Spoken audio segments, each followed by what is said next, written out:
5:07, Nashville's Morning News on Super Talk, 99.7 WTN. Good morning to you, friends. Dan Manids here along with Joan Jones. Jeff Malinoff is producing today. Joan, I've got a question for you. I'm trying to figure out, so when is the really bad rain and storm supposed to hit? I think I've been watching Stefano DiPietro. Besides letting us know that we need our rain gear, our galoshes. Does he have a life preserver on? He does not. Okay. He's actually, he's been very helpful this morning. Good. So it looks to me like around 6 o'clock. I've got to look at it again, but I think around 6 o'clock we'll start to see most of that. And there's a flood watch along, let's say, it says along and north of I-40 and west of the plateau until noon today. So. Okay. Like maybe 2 inches of rain. It's going to be a lot. Now, there was a flood watch. I don't know if you heard about this, Joan. Mm-hmm. There was a flood watch that was called yesterday for the WTN studio. Yeah. As we're talking about Johnny leaving. And all it my came to be true. All my tears that flowed yesterday. All of us. I mean, all of us. I'm going to be honest with you, friends, and we're going to talk about this in more detail. At 5:35, and also I'm going to have my official monologue on this outside of 5:35, where I'm going to be honest. I don't want to involve anyone else on the staff, because what I'm going to say at 7:35, I'm going to be honest with you, could possibly get me fired.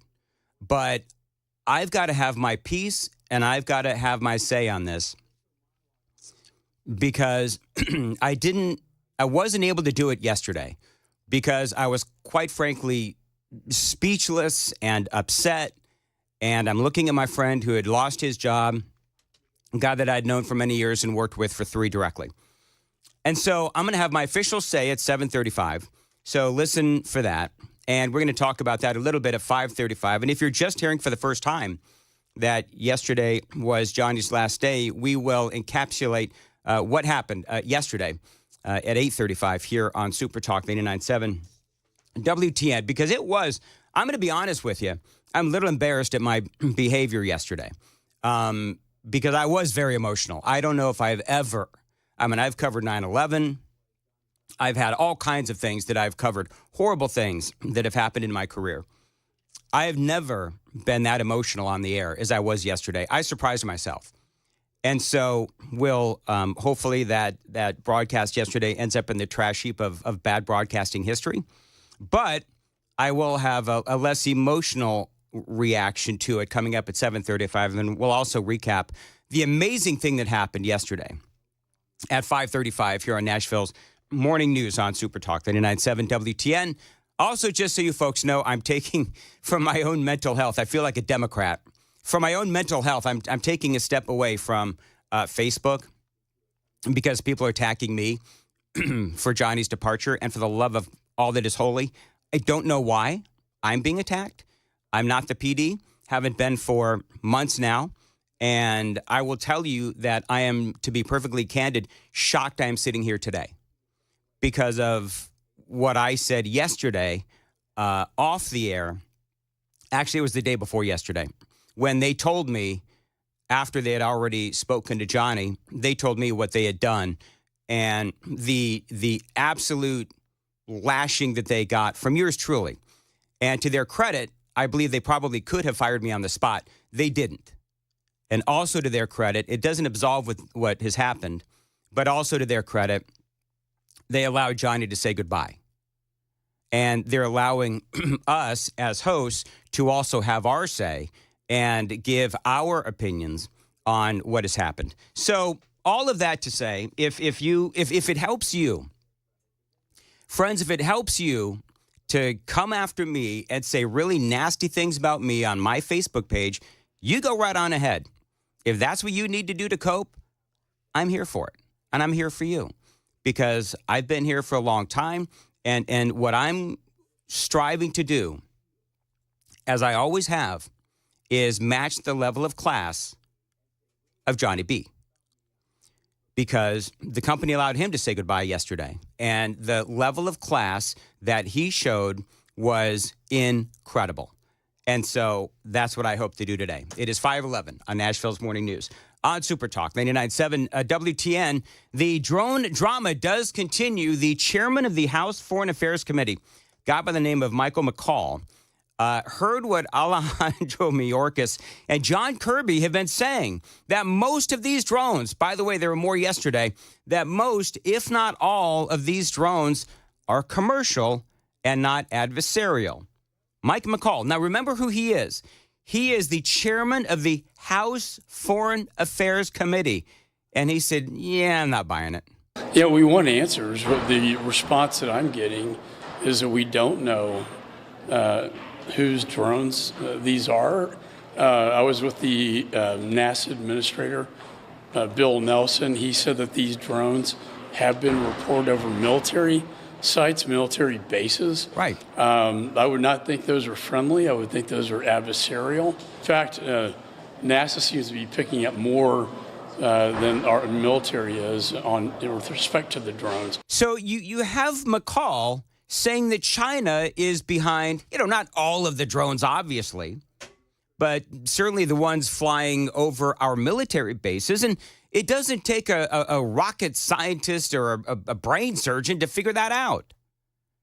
Joe Rogan, this made news. Joe Rogan and others are now saying that what is actually going on is that our own government is trying to get us acclimated and used to a force of UAPs or UFOs coming our way.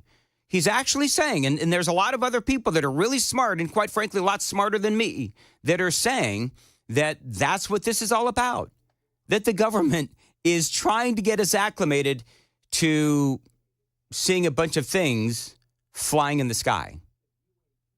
There's another theory here, and it follows something that you talked about earlier this week. Mm-hmm. The radioactive material thing. In New Jersey, there's a mayor of Belleville, Michael Mellum, Yep. and he said, have you heard the story? Go. Okay, so he said that there was a piece of equipment that was picked up from like a medical facility in southern New Jersey, so in Gloucester County, southern New Jersey, and it was being taken north to Belleville.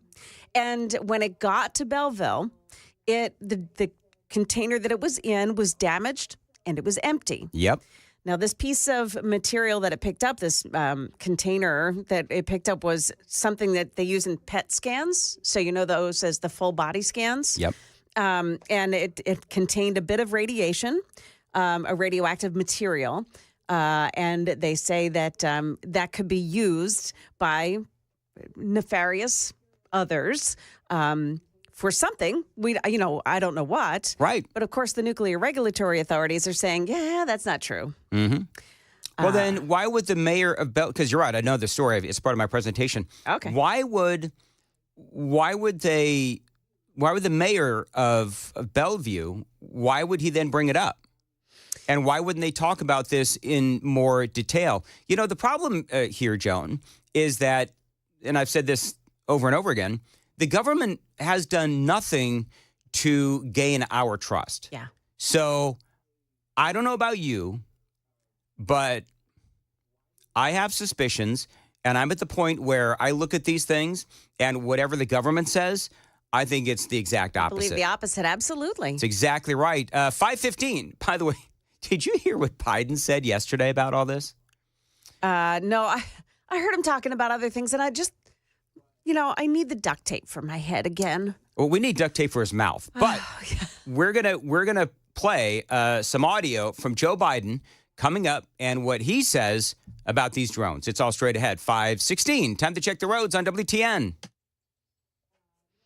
Got our eyes on, 24 this morning. That looks pretty good. 40, no problems. And heading into Nashville on 65, looking pretty good so far this morning. We are expecting some severe weather to hit maybe within the hour or so, and that's going to cause some flooding on the roadways. So be careful as you're headed out this morning. Traffic every 10 minutes every morning on Super Talk 99.7 WTN. 5:16, Nashville's Morning News on Super Talk 99.7 WTN. Malinoff, you're supposed to put the weather forecast on my spot list. Hey, Joan, watch it. Joan, watch this. Okay. Jeff, strike one. I'm just kidding. I need the weather. But we got it. Joan just gave it. It is rain coming in at 6. We're going to have lots of rain and thunder and lightning. And we know what that means in my house. What does it mean? Bandit's going to be peeing and pooping all over the place. Oh, poor dog. Times like this, don't tell Amy I said this. Times like this, I'm so glad that I'm working during this particular storm. Yeah. Because that poor dog, he's going to be breathing heavy. He's going to be peeing and pooping. I don't know what it is. Don't you have a thunder jacket for him? We've tried everything, Joan. Yeah. Thunder jackets, we've tried. I mean, I want the kind of drugs that Bandit gets when it storms. And we've tried, and it bless his heart, his furry little heart. It just, stuff happens. And he poor just, guy. yeah. Do you have a room that's tiled that you can keep him in? You know, luckily we all downstairs, and I kid you not, I spent so much money putting the laminate flooring down on the ground floor. Yeah. Mm-hmm. So that, and it's interesting, it's like he'll actually walk like a drunken sailor. No offense to you sailors, but he'll walk like a drunk, and he'll just walk and he's peeing at the same time. Oh. But he only does it downstairs, which is great because that's where the laminate flooring is, and it is water and pee proof. Perfect. It's Bandit pee proof. Just perfect. I it's funny. I actually picture Joe Biden, doing the same kind of thing, just walking and peeing. At this point. Oh, no. I picture Joe Biden as having a presidential diaper. Listen to this audio. This is Joe Biden With yesterday. The presidential seal on the back of it. Oh, can you imagine? Anyway, so this is what he had to say about the drones yesterday. What's the explanation for all those drones over New Jersey? What's behind all of that? Nothing nefarious, apparently. By the way, you'll notice that it took him, 3 or 4 seconds to muster up an answer. And he says nothing nefarious, apparently. But they're checking it all out. I think it's just one. There's a lot of drones authorized up there. I think one started and they all got it. Everybody's wanting to get in the deal. Really? One started and they're all trying to get in the deal. I could just see his face, just his brain's flatlining as this is going on right now. There is no signal going on in that brainwaves. Flatlining Joe. We've come up with a great nickname, Flatlining Joe, and he's almost out of office. Of course, when he dies, that wouldn't be very funny. Jeff, that's strike 2. Worth it.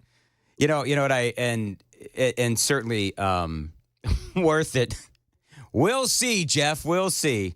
One of the first things that Jeff said this morning was that nobody can replace JB. And that is certainly true. Absolutely. And but we'll talk about that at 5:35 here on Nashville's Morning News on Super Talk 99.7 WTN. So the bottom line is there was this whole conversation last night. You had the intelligence agencies, and they were talking to the House Foreign Affairs Committee, among others.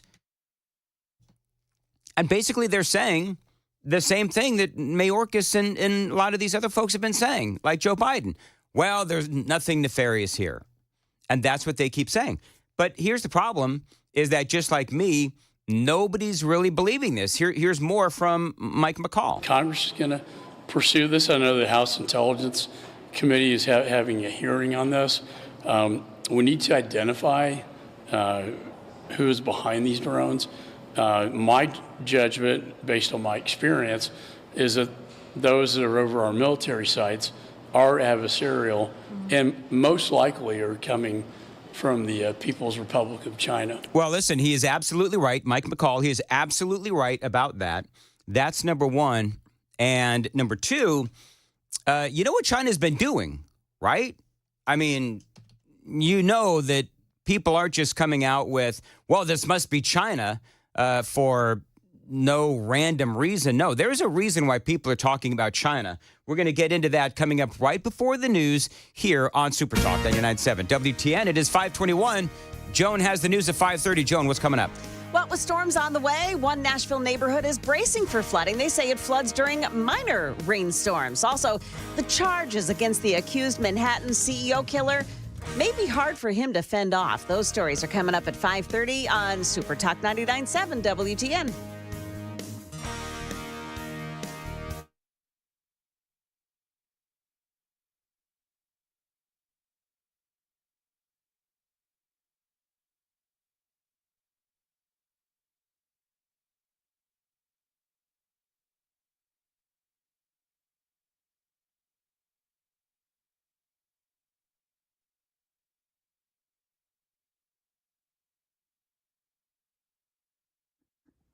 Hey everybody, Dan Manids from Nashville's Morning News. The Wall Street Journal reported a while ago that people are feeling stress, anxiety, and depression because of this election. If that's you, talk to my guy, Dr. Christopher Van Schenk. He is a psychiatrist out in Nolensville. Now, he can help you with not only depression, if you're feeling it because of politics or whatever, but he can also help you with alcoholism, drug abuse as well.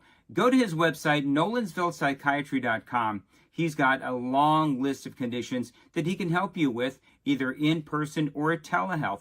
Bottom line is, he wants to make it as easy as possible for you to get the help that you need. He can help your kids as well. Check him out online. Again, nolensvillepsychiatry.com. The number's below. Thanks for listening, and good luck.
.526 on Nashville's Morning News on Super Talk 99.7. Did we do the traffic, Jeff?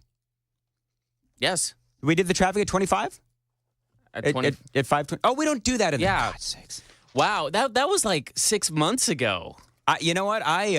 He's a little off today. Yeah, understandable. Folks, it's going to take me until after the first of the year to be able to get back to whatever normal is for yours truly. Yeah, you threw me off there. I'm like, wait, we did it at 15. You went. Here's the funny thing. So I guess I did that actually to Johnny yesterday. Did you? Which is, Johnny, where's the traffic at 25? We don't do traffic at 25, Dan. Man, he could have cursed you out and everything. He could have. He easily could have. He could have, but he chose He is not to. too classy Because he's for a that. class act. He is. I cannot wait to replay the audio of what happened yesterday during 8:35. So we're going to get into all that coming up at Super Talk 99.7 WTN. So just real quick recap on what is going on with the drones. So you have China, and clearly what's happening. I was playing audio for Mike McCall, and clearly China is laughing at us. So is Iran, and so is Russia as well, because I need some audio, Jeff. Over the last 2 years or so, we've allowed this to happen. And this is part of what Mike McCall said. We need to know who is behind that because I believe they're spy drones. And the PRC, Chinese, Communist China, is very good at this stuff. And we know they bought land around military bases. This would be very consistent with their policy over the last couple of years. Exactly. He's right. You know, China has been buying land next to, thus far, 19 of our military installations. This is from the New York Post. China has been buying up strategically placed farmland next to military installations across the U.S., raising national security fears over potential espionage or even sabotage. The Post has identified 19 bases across the U.S., from Florida to Hawaii, which are in close proximity to land bought up by these Chinese entities and could be exploited by spies working for the communist nation. They say under the guise of farming, the Chinese landowners could set up reconnaissance sites, install tracking technology, use radar and infrared scanning to view bases, or, wait for it, attempt to fly drones over them as ways to surveil military sites, sources telling now the New York Post. A report in the Wall Street Journal from September of 2023 found Chinese intruders attempted to breach military facilities over 100 times in recent years, including sneaking onto a missile range in New York and scuba divers spotted near a government rocket launch site in Florida. The threat the Chinese government poses to America is huge, with the FBI labeling it as a grave threat. So we're seeing these problems, folks. We already know the danger. We also know that we've had, what, at least 30,000 people, mostly men, fighting-age men from China, coming across our southern border under the Biden administration. So how do we know that China didn't sneak a whole bunch of their citizens across our southern border, and now they're the ones that are doing all of this, what I would say is drone reconnaissance or spying? You see, a lot of the things, the negative things that are happening in this country, a lot of it can go right back to the failed policies of Joe Biden.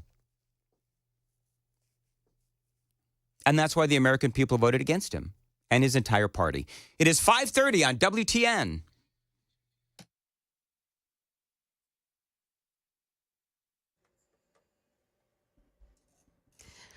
Well, good morning. It's now 5:30. I'm Joan Jones with your top stories, and we are about to get rocked by some strong storms. Channel 4 meteorologist Stefano DiPietro tells us there could be some heavy rain, some gusty winds, and possible flooding. There is a severe threat for a big portion of our listening area. Speaking of that severe threat, it's been extended to include more of Middle Tennessee, including areas like Clarksville, Cookeville, downtown Nashville, Centerville, McMinnville, Parsons. There's just a few areas not included, but I really do think everyone needs to be on the lookout for, at the very least, a heavy thunderstorm. Now, we are going to get more on the timing of this weather system in just a few minutes, but it looks like it'll arrive in the western portions of our area around 6 o'clock this morning and then move through.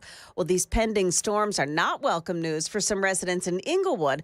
Those living along Norville Street say it doesn't take a lot of rain for their neighborhood draining ditches to flood. This woman's property is at the base of two small hills. Anytime it rains, no matter if it's a heavy fall, I anticipate at least my storm drain being totally flooded to the top. I live at the base of 2 hills, so I'm collecting everybody's rainwater right in front of my house. And she says Metro Water won't clear the drainage ditches unless it's a true blockage, she says, caused by overgrown vegetation.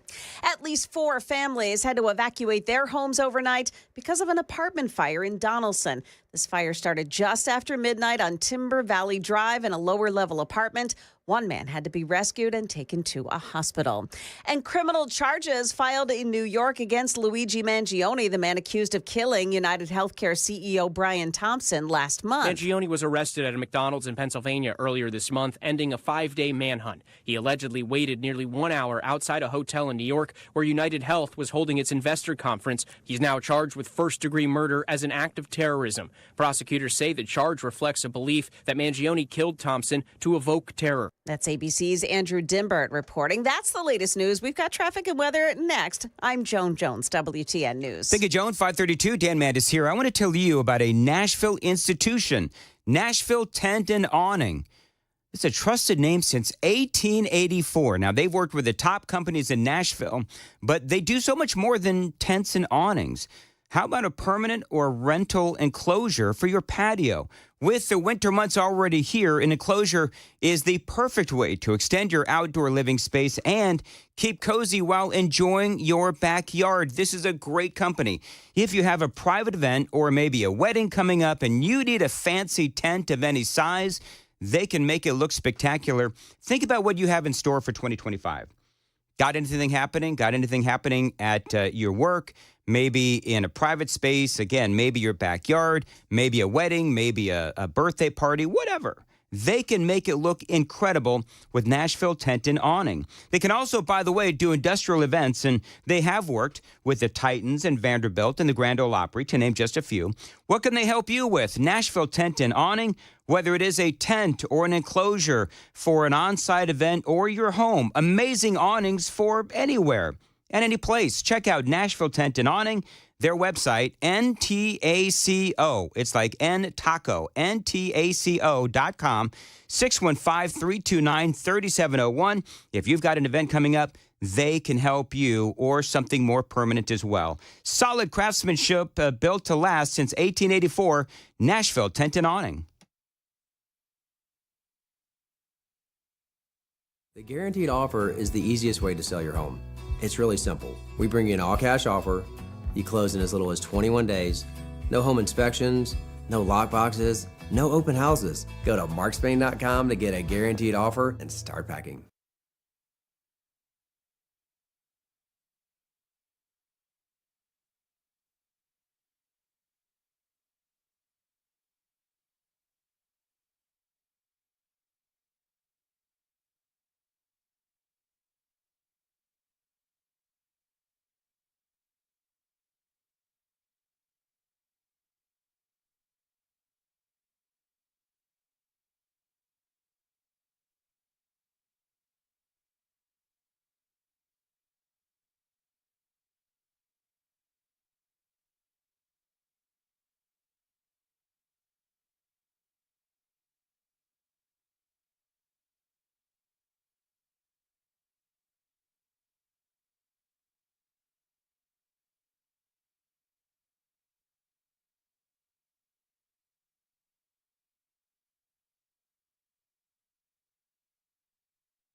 We have an accident this morning right out of B&A, and it's on Murfreesboro Pike at Dell Parkway. Also, Antioch, it's an accident, Tusculum Road at Blue Hole Road. And we are expecting some storms to arrive in this area, so there may be some flooding on the roads as you go throughout the morning. Be careful. Traffic every 10 minutes every morning on Super Talk 99.7 WTN.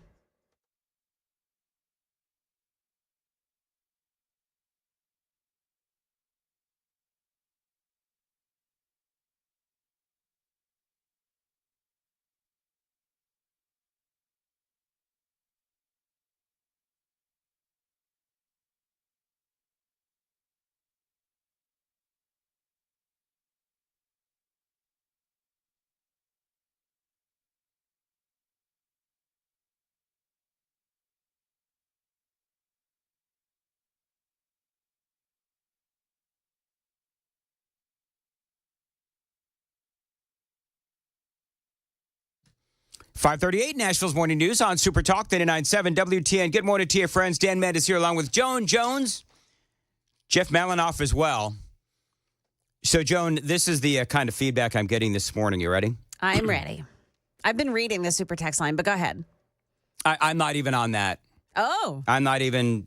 I've had enough feedback for one They've day. actually gotten your back. I've been looking at it. They've gotten your back a couple of times. Renee says... Totally. Quit taking John E.'s termination out on the young kid this morning. It wasn't his fault. Yeah. Shut up, Jeff. Okay. Yay, somebody else got to shut up. I'm happy. You're free. Folks, just so you know, I love Jeff Malinoff. And when I found out what happened, I lost my ever-loving mind.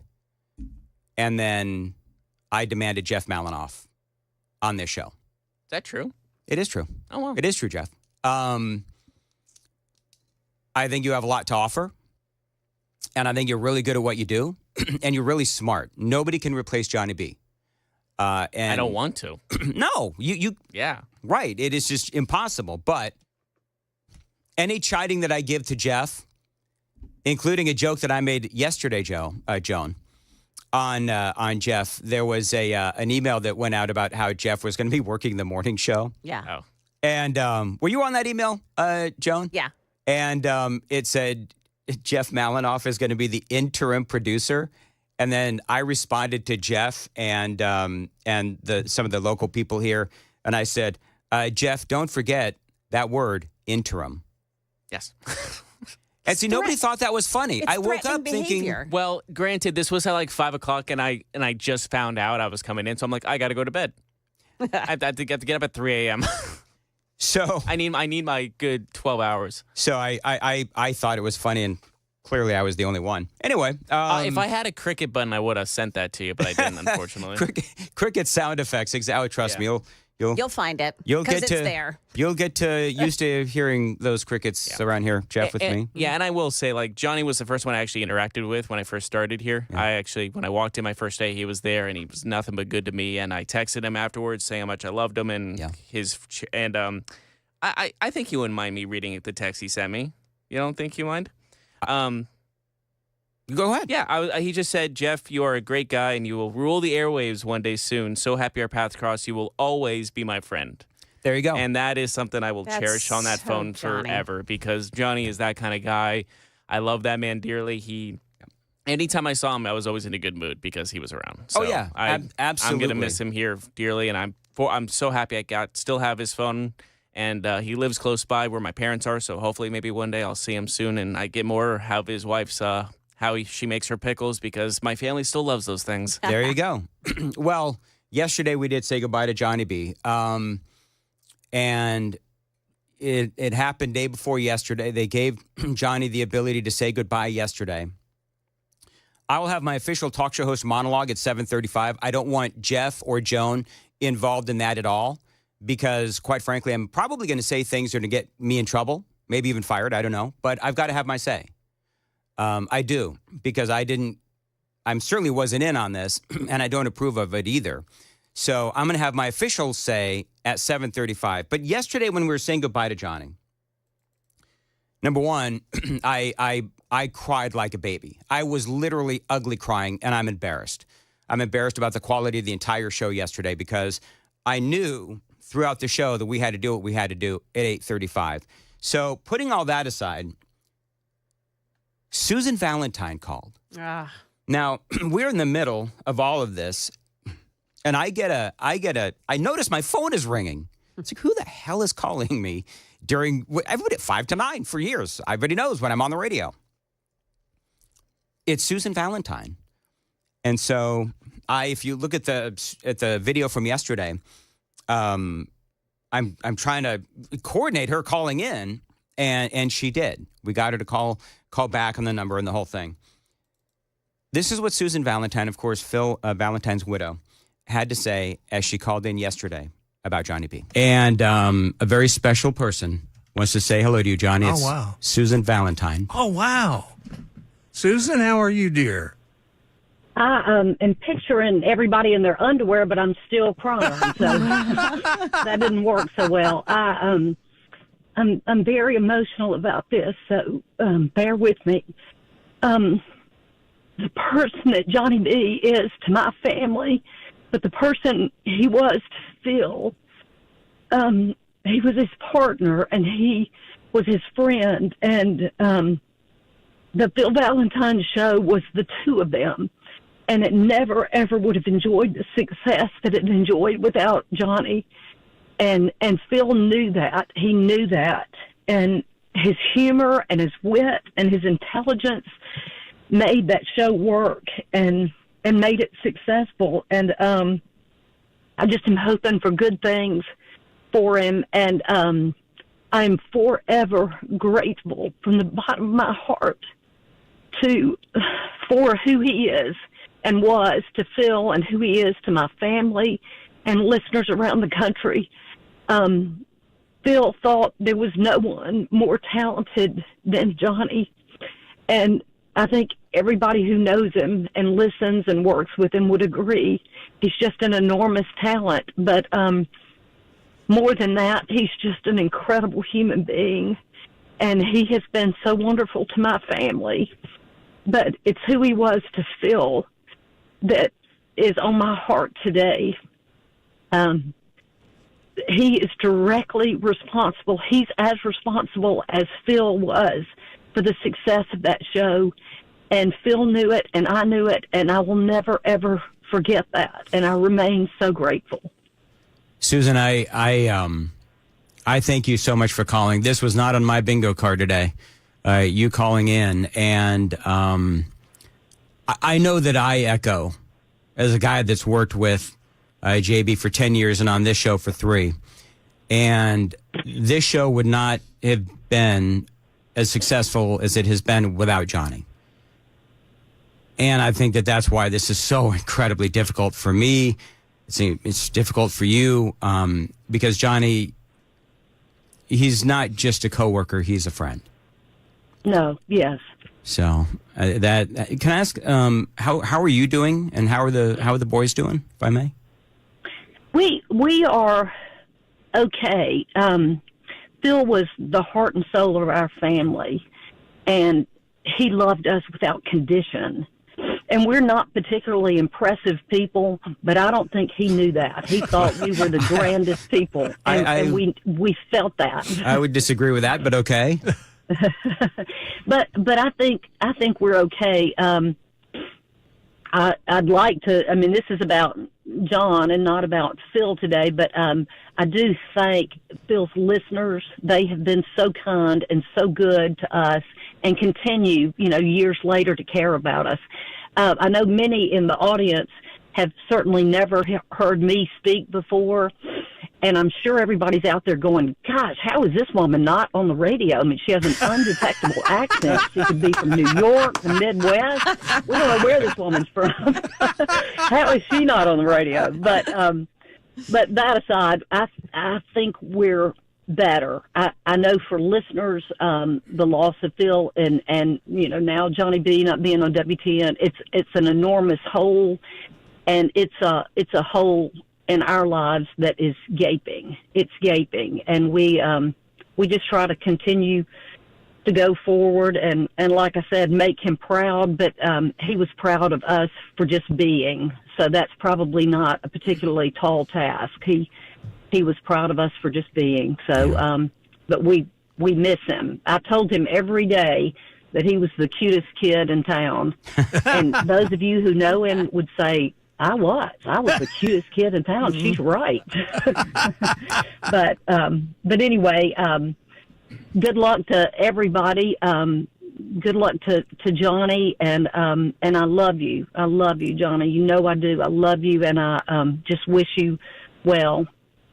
Well, I love you too. I know you can't hear me, but I love you and the boys very much, and hopefully we can get together soon. There you go. I mean, Johnny and Susan Valentine, when she called the 8:35 yesterday, and I mean, honest to goodness, I can't say anything that would top what she had to say.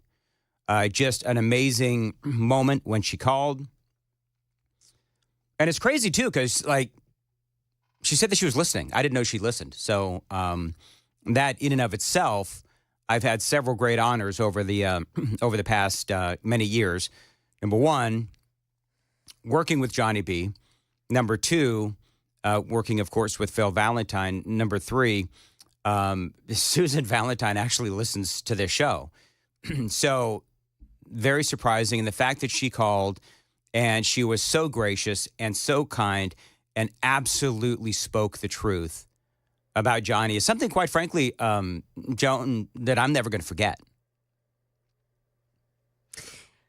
Can I tell you my story? Sure. You know, when Ken moved to morning or to afternoons, Johnny was devastated. He was just devastated. That was his guy, you know? But when I came in, he treated me like royalty. Just the most lovely reception. And every day was encouraging and just had so many wonderful things to say. And we became instant friends. Yeah.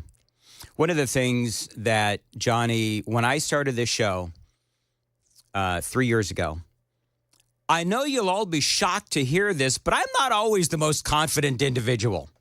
Seriously? And so Johnny, like you, Joan, Johnny was always so encouraging. Yeah. And always just, you know, it's like if I shanked a segment, he would like, you didn't shank it. It wasn't that bad. And move on. Yeah. And just always so encouraging. And I'm going to be honest with you, that doesn't always happen. I mean, when you work with people and there's some people that are encouraging and there's other people that simply are not. Yeah. And so Johnny really helped me, especially during the first probably 6 months to a year of me doing the show. Mm-hmm. And the success of this show, particularly in these first 3 years, has been really good. I mean, we've had a lot of success, and I put that at Johnny and Ken. I, of course, have my part as well, and now, Joan, that continues with you. But I have so many reasons, different reasons, to be thankful and grateful, not only to have worked with Johnny, but also to have known Johnny. And so for me, when I got the word that this had happened, I was absolutely devastated. I was the second person that knew after Johnny. They hung up with him, immediately called me. And without getting into details as to what I said, I'm surprised they didn't fire me. I'm going to be honest with you. I'm shocked that they didn't fire me because they could have. They could have fired me on the spot for insubordination. And being really mouthy. That being said, they allowed Johnny to say goodbye. They are allowing all of us to have our say. And so I'm going to have my official talk show host's monologue on this at 7:35 when I'll talk a little bit about this. But bottom line is that we love JB. You folks are showing him such incredibly kindness on social media. And I would encourage you to continue to show that kindness. I know that he's knows everybody in radio in the state of Tennessee. So I think that there's just a lot of opportunity for Johnny if he wants it.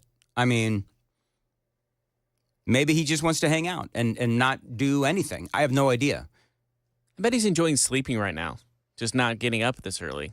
He said that's what he was going to do today. That's exactly right. Can anyone blame him? Yeah. I said to Amy, I said, you think he's going to sleep in tomorrow? And clearly, obviously, he is. He's going to sleep till like 2 in the afternoon. I hope so. And you know what? Johnny deserves every amount of rest. Every second of that sleep. Absolutely. So that's it. I mean, I'll have a few more things to say at 7:35.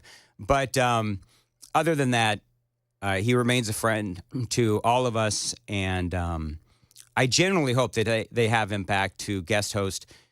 It didn't sound like he wanted to do that, to be honest with you. No. You know what? If I were Johnny, I think I would tell them to go pound sand too. Take this job and shove it. Yeah. I absolutely get it. Yeah, I totally get it. I totally get it. So, anyway, anybody else have anything to say?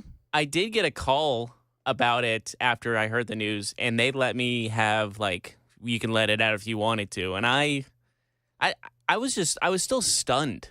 I was just like, I don't know what to say or do. Like, I was kind of numb. Yeah.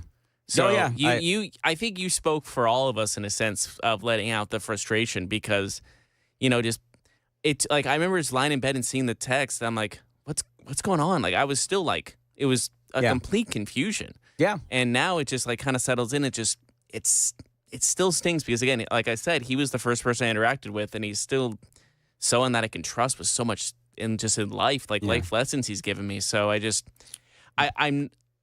said it, like I said it before the show started, like you said, no one's replacing Johnny B. No one will ever.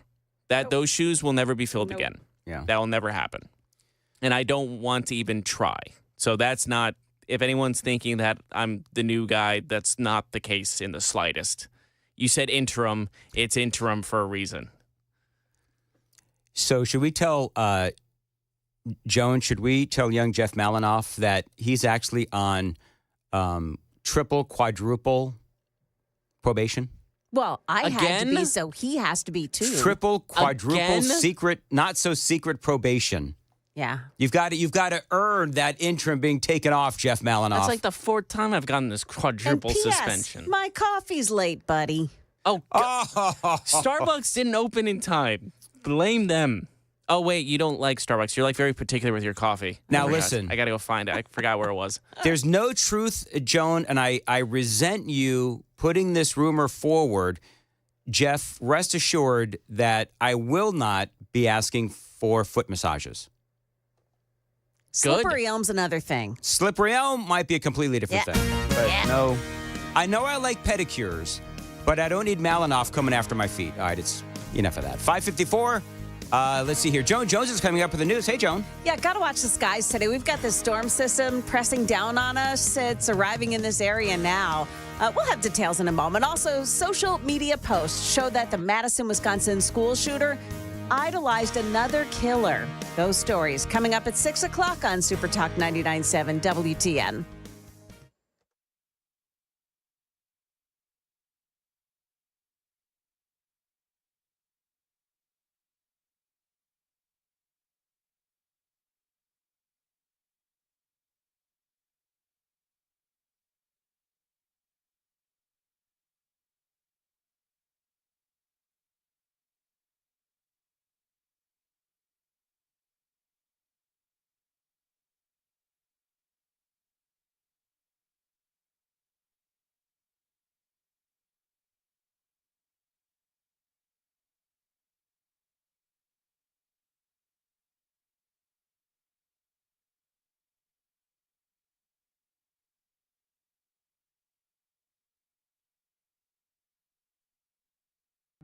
Hey, what's up, guys? It's Matt Murphy in the middle of downtown Franklin, Tennessee. We've talked so much about Savory Spice. I thought, why not show you the place? So let's go on in and see what's popping at Savory Spice. As I've always said, you will smell the spices even before you walk in. I can smell them right here in the doorway. Come on in and let's introduce you to the one and only Holly, who is the owner and proprietor of Savory Spice. Say hey, Holly. Hello, everyone. Now, enough about Holly. Let's talk about spicy and easy products like the incredible taco soup, which, as I said, you put this in a crock pot, you put all the ingredients that it tells you to buy right there, you put the spices in, and it's so easy. So if you don't know what you're doing around the kitchen, it's a perfect way to find your way around the kitchen, as is the Mediterranean dill risotto. Now, for the holidays, pumpkin pie spice. What doesn't it have, Holly? Pumpkin. Doesn't have any pumpkin in it. That's a fun fact for all of you kids out there. Now, if you stop by Savory Spice, either in the Franklin location or at L&L Market, you can get yourself a sample of the dill dip, which is my absolute favorite. Just tell them Matt Murphy sent you to Savory Spice with purchase now. So come by Franklin or L&L Market in Nashville and come see Holly and the entire crew at Savory Spice.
.559 Nashville's Morning News on Super Talk 99.7 WTN. Dan Manids here along with Joan Jones, Jeff Malinoff producing today. We've got a lot coming up in the next hour. Looking forward to speaking to Matthew Hurt, our grassroots political analyst. And did you hear what happened in Aurora, Colorado? It's a horrifying story regarding Tren de Aragua. Details straight ahead. It's Nashville's Morning News on Super Talk 99.7 WTN.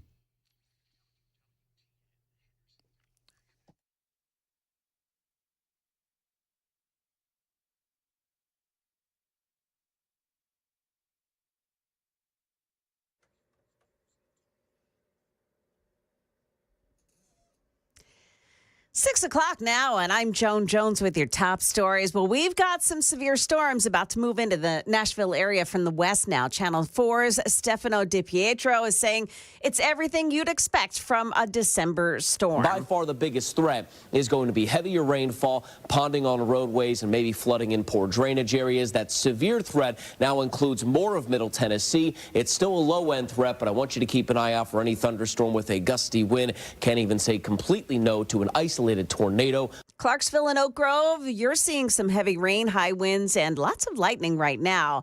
As it's starting to move through, a flood watch remains in effect for most of Middle Tennessee until noon today.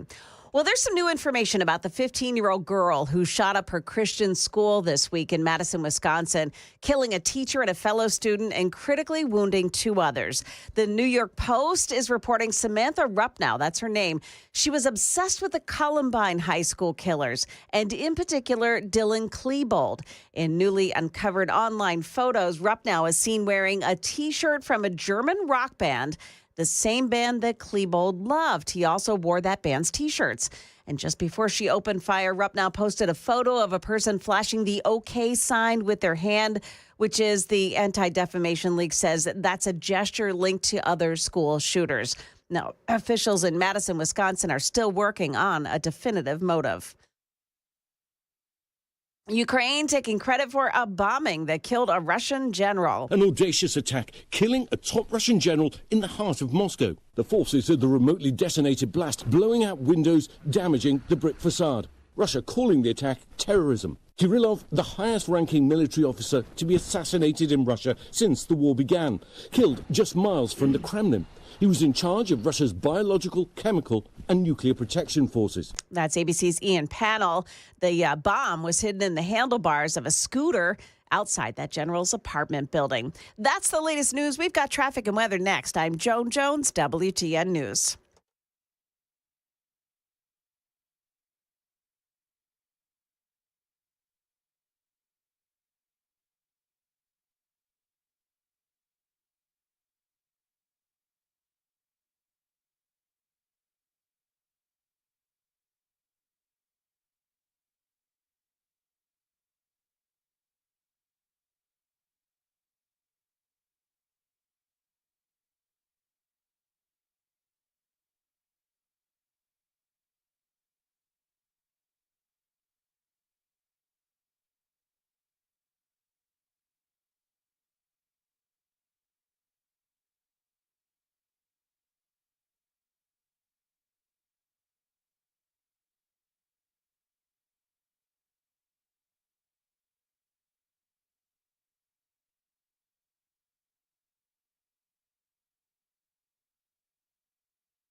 Got an accident at Murfreesboro Pike at Dell Parkway and another one at Tusculum Road at Blue Hole Road. That one is in Antioch this morning. The weather system's starting to move through now through the Clarksville area, so be advised that your visibility may be down on the roads as you're traveling into work. Traffic every 10 minutes every morning on Super Talk 99.7 WTN.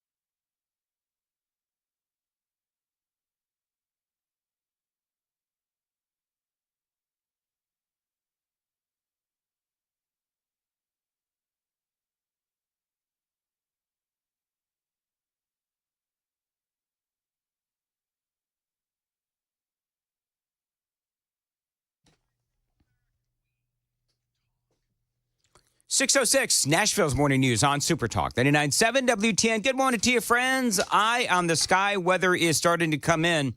Right now, heavy rain apparently over Clarksville. It's going to be a wet morning. So, again, not to belabor the point, but it might be a rather harrowing drive in for some folks. And so keep it here. We've got all the weather and traffic you need every 10 minutes right here on Super Talk 99.7 WTN.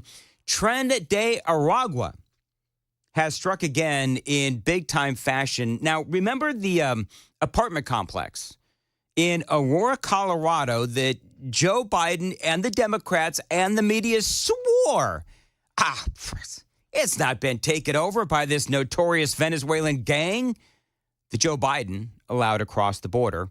Well, they're in the news again, and it's pretty ugly. Listen to this. Last night, right at about 8:45 p.m., victims, it was a male and a female, they were accosted by approximately 13 to 15 armed individuals. 13 of those were males, and 3 of those were possibly females at this time is what we were thinking. So that is the police chief in Aurora, Colorado, and he's talking about well over a dozen of these gang members that the media were telling everyone, and the Democrats were telling everyone that they had not taken over this apartment complex. And apparently they were accused, they've been arrested for torturing people. They busted in and they were beating these people. They were apparently pistol whipping these people. They broke into their apartment, and it was ugly. I mean, here's more of what the guy had to say. The victims were held against their will. They were actually bound, both the male and the female. They were pistol whipped. They were beat. They were victimized. They were terrorized. During this entire process, some of the suspects left that apartment complex at 1268 Dallas and went over to the victim's apartment, which was located at 1258 Dallas, and actually burglarized and took over that apartment and took out items of value that belonged to our victims. So again, I hate to be the guy that says we told you so, but we did. And I think there is this, and we saw this with the media's Trump derangement syndrome, and also people on the left and so forth. But there's this knee-jerk reaction whenever Donald Trump or Trump supporters or, Trump-supporting podcasters and talk show hosts, where we say that something is going on, and there's this knee-jerk reaction from TDSers where it's like anything that Donald Trump is saying is wrong, and it's fake news, and it is a conspiracy theory. And so you got some people that say, well, you're just a Trump sycophant and you're just parroting the talking points of the Donald Trump supporters and the campaign at the time and so on and so forth. It's like, no, what we're actually doing is we are able to look at a news story and look at it through the lens of actual news and policy decisions that were made by the Biden administration. And our analysis and our opinions, and a lot of you folks as well, it's not clouded by Trump derangement syndrome. It's not. Am I a Trump supporter? Yeah, I'm a Trump supporter. And here's the crazy thing about Donald Trump. And here's the crazy thing about Donald Trump supporters is that even though we're always called conspiracy theorists, oftentimes it turns out that we're right. And this police chief in Aurora, Colorado, he's saying, yeah, this is the same Tren de Aragua that Donald Trump and conservatives were warning us about. I had a discussion with an individual from the White House, and that occurred back on September the 23rd, I believe. And that person basically told me that, hey, once these immigrants get across the border, that's all we really care about. And to me, that's a problem. Yeah, it is a problem.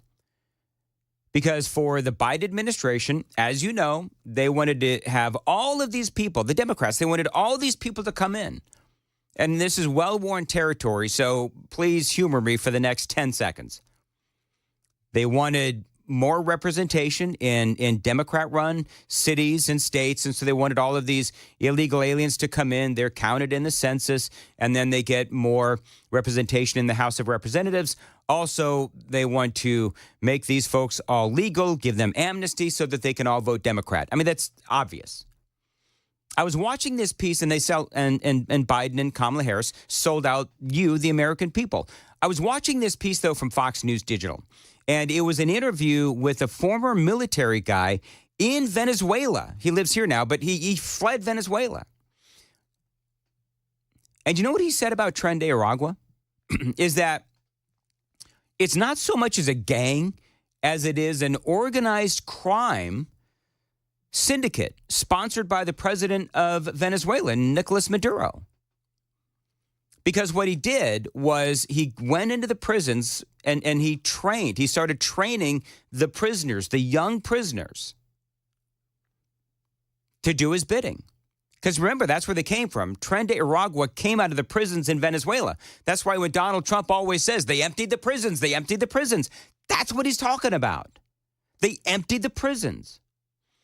Nicolas Maduro went into the prisons, trained Tren de Aragua to do his bidding, and then he let them out, and then Biden let them into our country. This guy says that Maduro went into the prisons, taught them how to terrorize, taught them how to traffic people, taught them how to manufacture and traffic drugs and all of that. And this whole thing is just an extension of Maduro. But he has plausible deniability because it's not him. It's Tren de Aragua. His exact quote, "We have to understand something about Tren de Aragua, the TDA.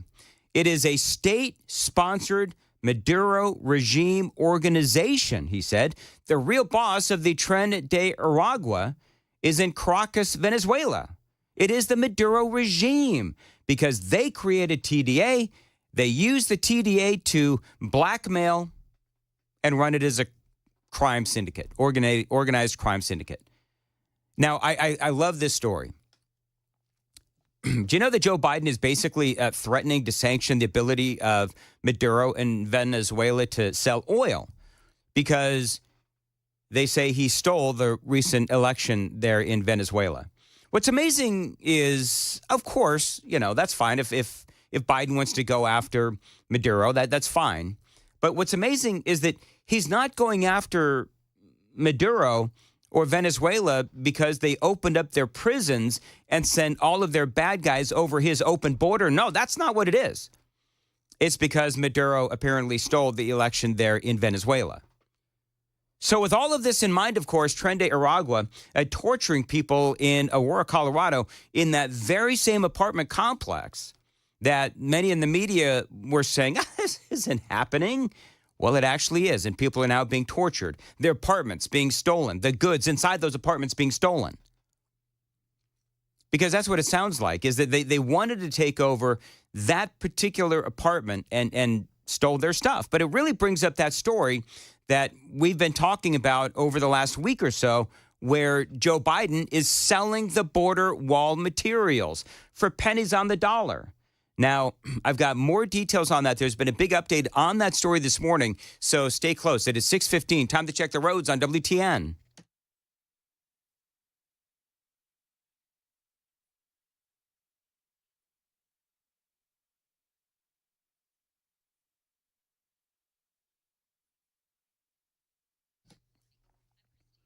Thank you, Christy. Rain now coming across Middle Tennessee. Right now it's in Clarksville, 59 degrees. Keep it slow, and we'll keep you updated right here on Super Talk 99.7 WTN. Talking about Joe Biden and selling the remnants of Donald Trump's wall. Remember that this is what Donald Trump said. This was earlier this week when he gave that press conference. So I'm asking today Joe Biden to please stop selling the wall. We're going to use that to create a strong barrier, and it worked. And I'm asking Joe Biden to stop his people from giving it away. Hopefully, Joe will be able to stop it. Well, I don't think that Joe Biden will stop it. I don't believe that he will. Republicans are angry, as they should be. Eli Crane, a Republican out of Arizona, telling the Daily Wire, which first reported the auctions, that the Biden administration was purposefully hamstringing the incoming Trump presidency. I mean, I took it a step further. I think that what they're trying to do, not hamstring the Trump presidency, I think they're trying to do everything to sabotage the Trump presidency. Former Arizona Governor Doug Ducey also criticizing the sales, calling them, quote, a last-ditch effort to keep America's borders open by selling off materials the Trump administration will use to finish the wall. So again, this is not a peaceful transition of power. This is Joe Biden trying to destroy Donald Trump's ability to do what he was voted on to do. But the Biden administration, they're going to say this.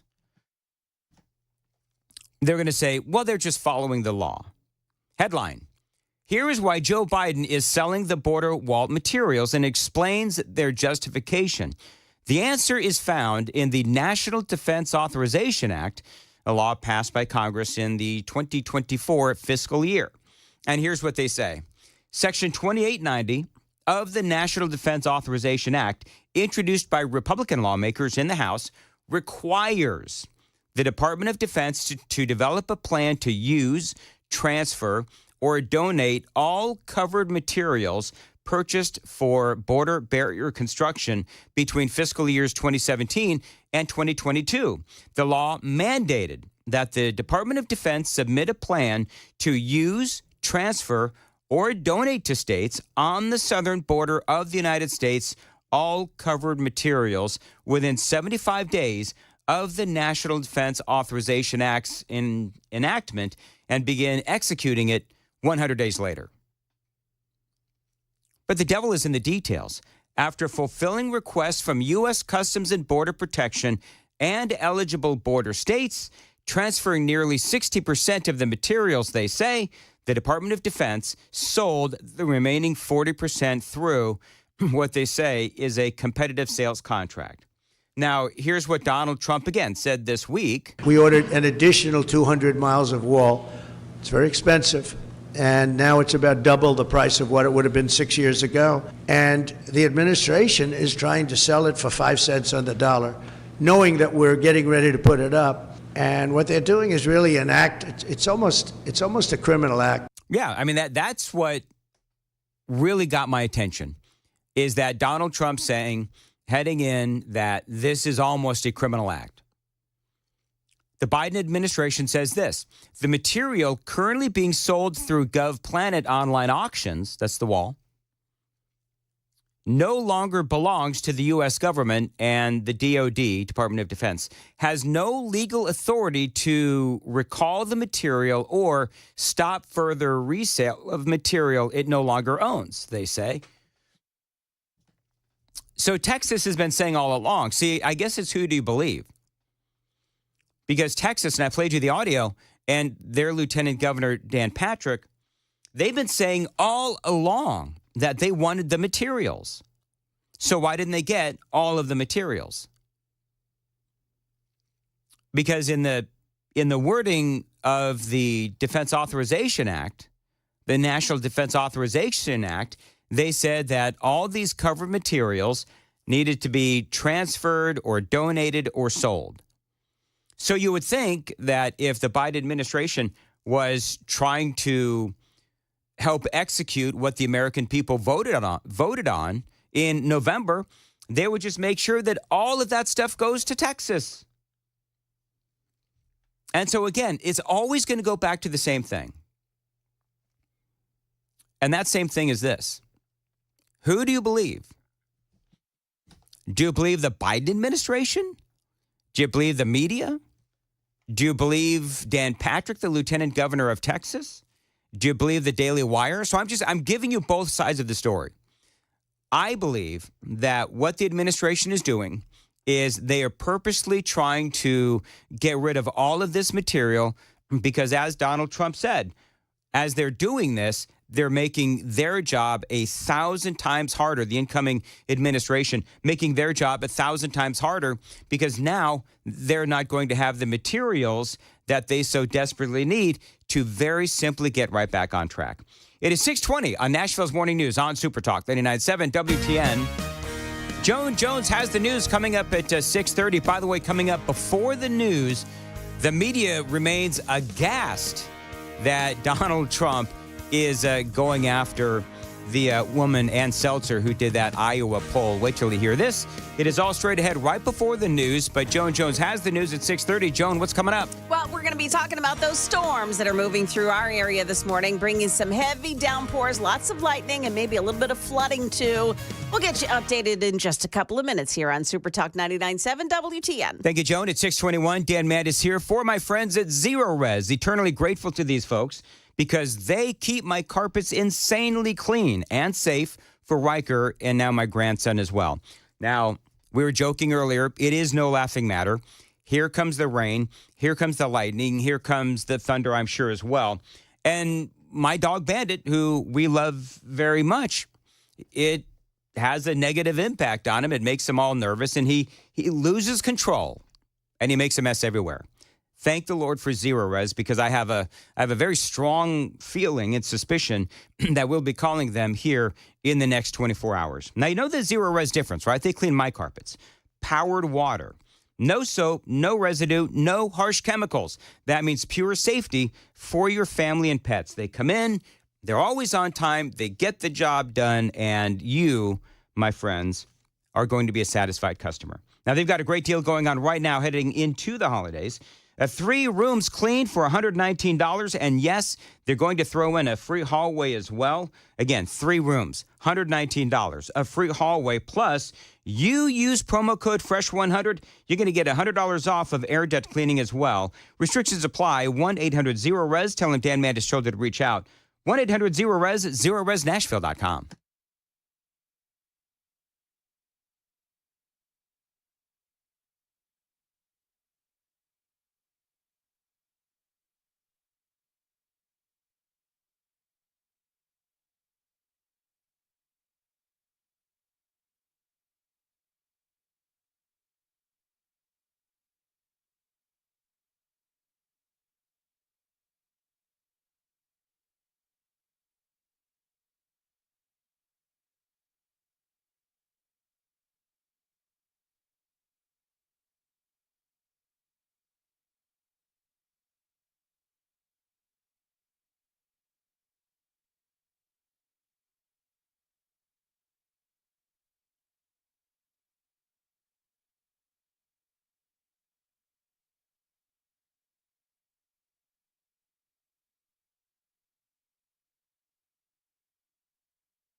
Hey everybody, Dan Manids from Nashville's Morning News. The Wall Street Journal reported a while ago that people are feeling stress, anxiety, and depression because of this election. If that's you, talk to my guy, Dr. Christopher Van Schenk.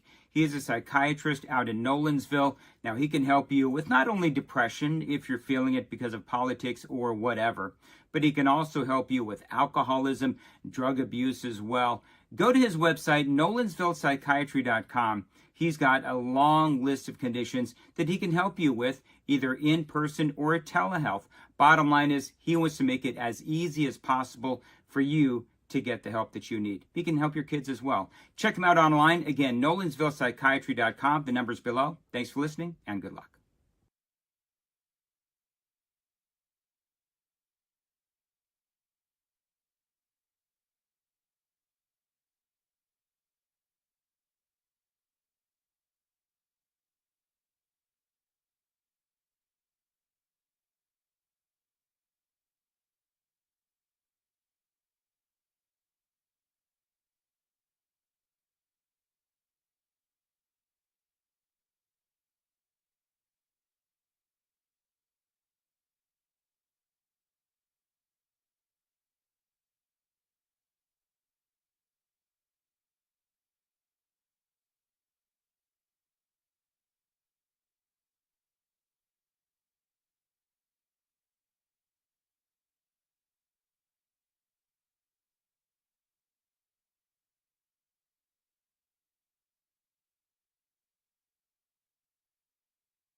627, Nashville's Morning News on Super Talk, 99.7 WTN. I got so much to say on Donald Trump going after the media and holding the media accountable for their false reporting. But right now, I want to highlight some audio from CNN. You've got Scott Jennings, of course, every conservative's favorite, because he is countering all of the liberal nut jobs on CNN. But you've got Scott Jennings and CNN. I can't believe this. Do you know who they're using as an analyst now at CNN? Of all people, Michael Cohen. Are you kidding me? I got to tell you, Michael, right? Donald Trump's former fixer. This is a guy who, I mean, he has said some really libelous things or slanderous things about Donald Trump. But they're talking about Trump going after Ann Seltzer, the woman with the Des Moines Register poll right before the election. She comes out with this BS poll that said that Donald Trump losing, and now Trump is suing her, trying to influence the election and so forth. And so this was brought up on CNN. And here's what they had to say. Jeff needs some audio if I could, please. And this is what they said. The poll was wrong. Many of the polls are wrong. They've been wrong for many cycles. But it's not like this is the only thing that has been said in the news from either side that is not true. I hate to say it, but Scott is actually right about this one. I hate to say it because Scott and I very rarely agree on anything. Michael Cohen? He's right. He's right. He's right about this in the fact that sloppy journalism, sloppy polling, and what they did. Look, I was the recipient of more than 100 lies. And I understand what Trump is doing in terms of changing the way defamation cases are brought in this country. You may remember the allegations. I was in Prague, never been to Prague. I was in Czechoslovakia. I paid $10 million to Kompromat. I have a house next to Putin in Sochi. None of this is true. On top of that, there was another one that came out as an example where I allegedly was paid $400,000 by Poroshenko to create a meeting between him and Donald Trump during the presidency. That is also not true. And here's the thing. He is now working for the very network that reported all of those lies. So do you think it should be easier? You believe it should be easier? No, I think that media has to do their job. They have to actually, they need to get the facts right. Wait a second. And you can hear all the hectoring of Michael Cohen when he dares to say the media, like CNN, should actually do their jobs and try to simply get the story right. It is 6:30 on Nashville's Morning News on WTN.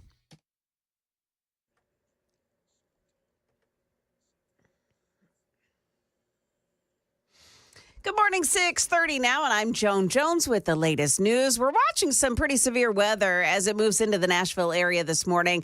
The National Weather Service radar showing that there are some storms right now approaching the Dixon area, approaching White Bluff, and that's pretty widespread. There is a flood watch in effect until noon for a pretty widespread area of Middle Tennessee. The overall severe threat is on the lower end, but it does include more of the mid-state than when we were talking this time yesterday.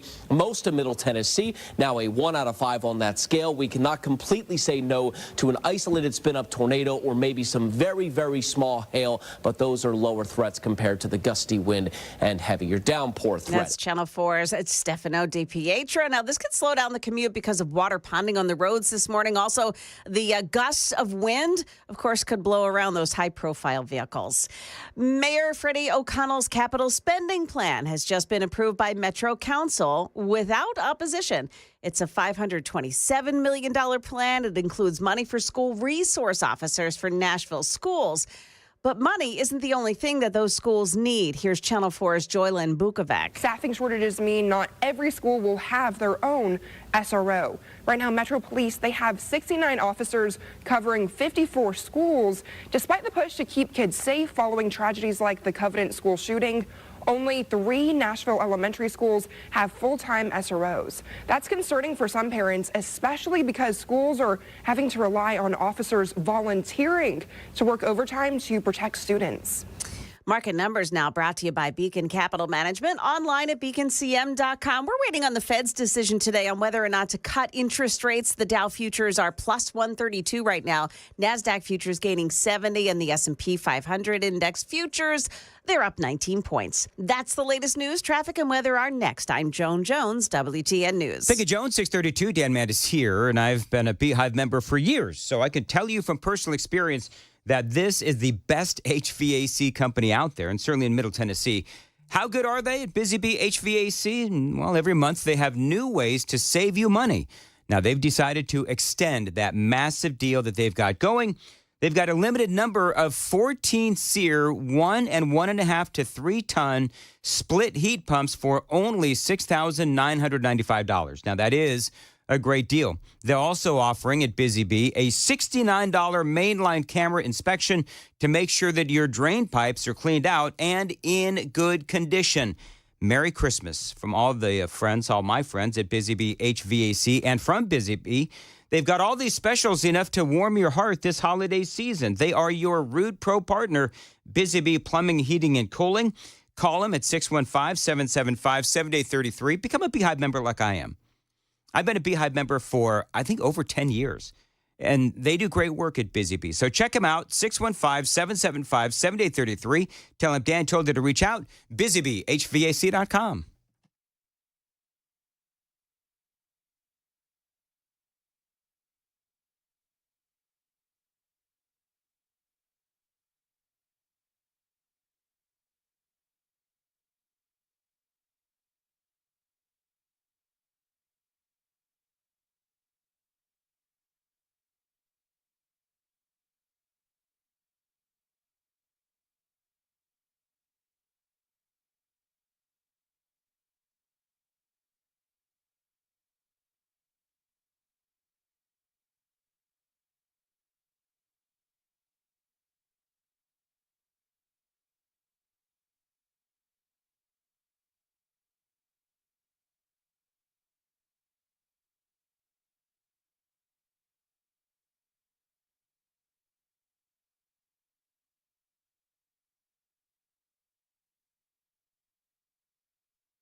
It's an accident, 24 eastbound lanes in Clarksville at Rossview Road, exit 8. Also an accident, 65 southbound, just before Bethel Road, exit 104.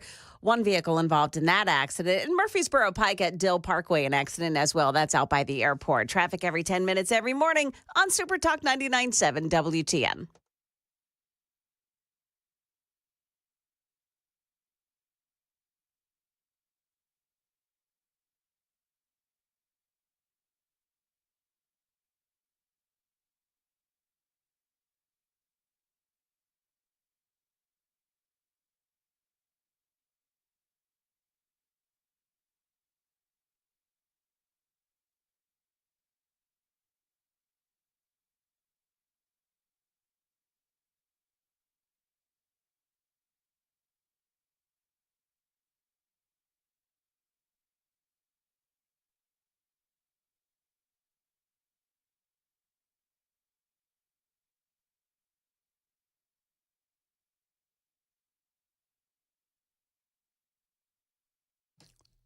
637, Nashville's Morning News on Super Talk 99.7 WTN. Welcome on in to Nashville's Morning News. Matthew Hurt is joining us on the Super Talk Newsmaker Hotline. And Matthew, as always, grassroots political analyst. How are you doing this morning, Matt? Doing great. Calling in from Buenos Aires, Argentina, where Javier Milei is the president and limited government is the popular dominant narrative down here. So it's great to be with you, Dan. Now, it sounds like, Matthew, that you are doing some political analysis down there, so that I'm sure that you can write off this whole vacation as a business expense. You know, it's pretty exciting. I just happened to come down here for a little bit of vacation before Christmas, but there also is a global gathering of conservative leaders, right-of-center leaders, who are here this week. I was in meetings all day yesterday. I'll be in today, and they're sharing ideas of what works. We heard from Javier Milei's digital media strategist yesterday about how the president communicates, breaks through the fake news down here. And it is really exciting to see the overlap between Milei's strategy in communicating with the people of Argentina and Donald Trump's strategy. Very similar approach to what I would call direct communication with voters and with the people. And that is exactly what Donald Trump did. So, and we can talk about that in a second. I want to play a piece of audio for you, though. I don't know if you've seen this. This is Kamala Harris. Now, I just reposted this on X.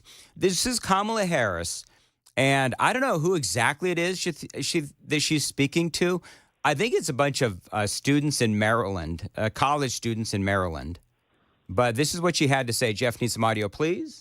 The true test of our commitment is whether, in the face of an obstacle, do we throw up our hands or do we roll up our sleeves? Now, she's nodding her head like she's really proud of what she just said, but it continues. And as we approach... All right. Very profound, Kamala. And I ask you to remember the context in which you exist. The context by which you exist. Yeah, I did that.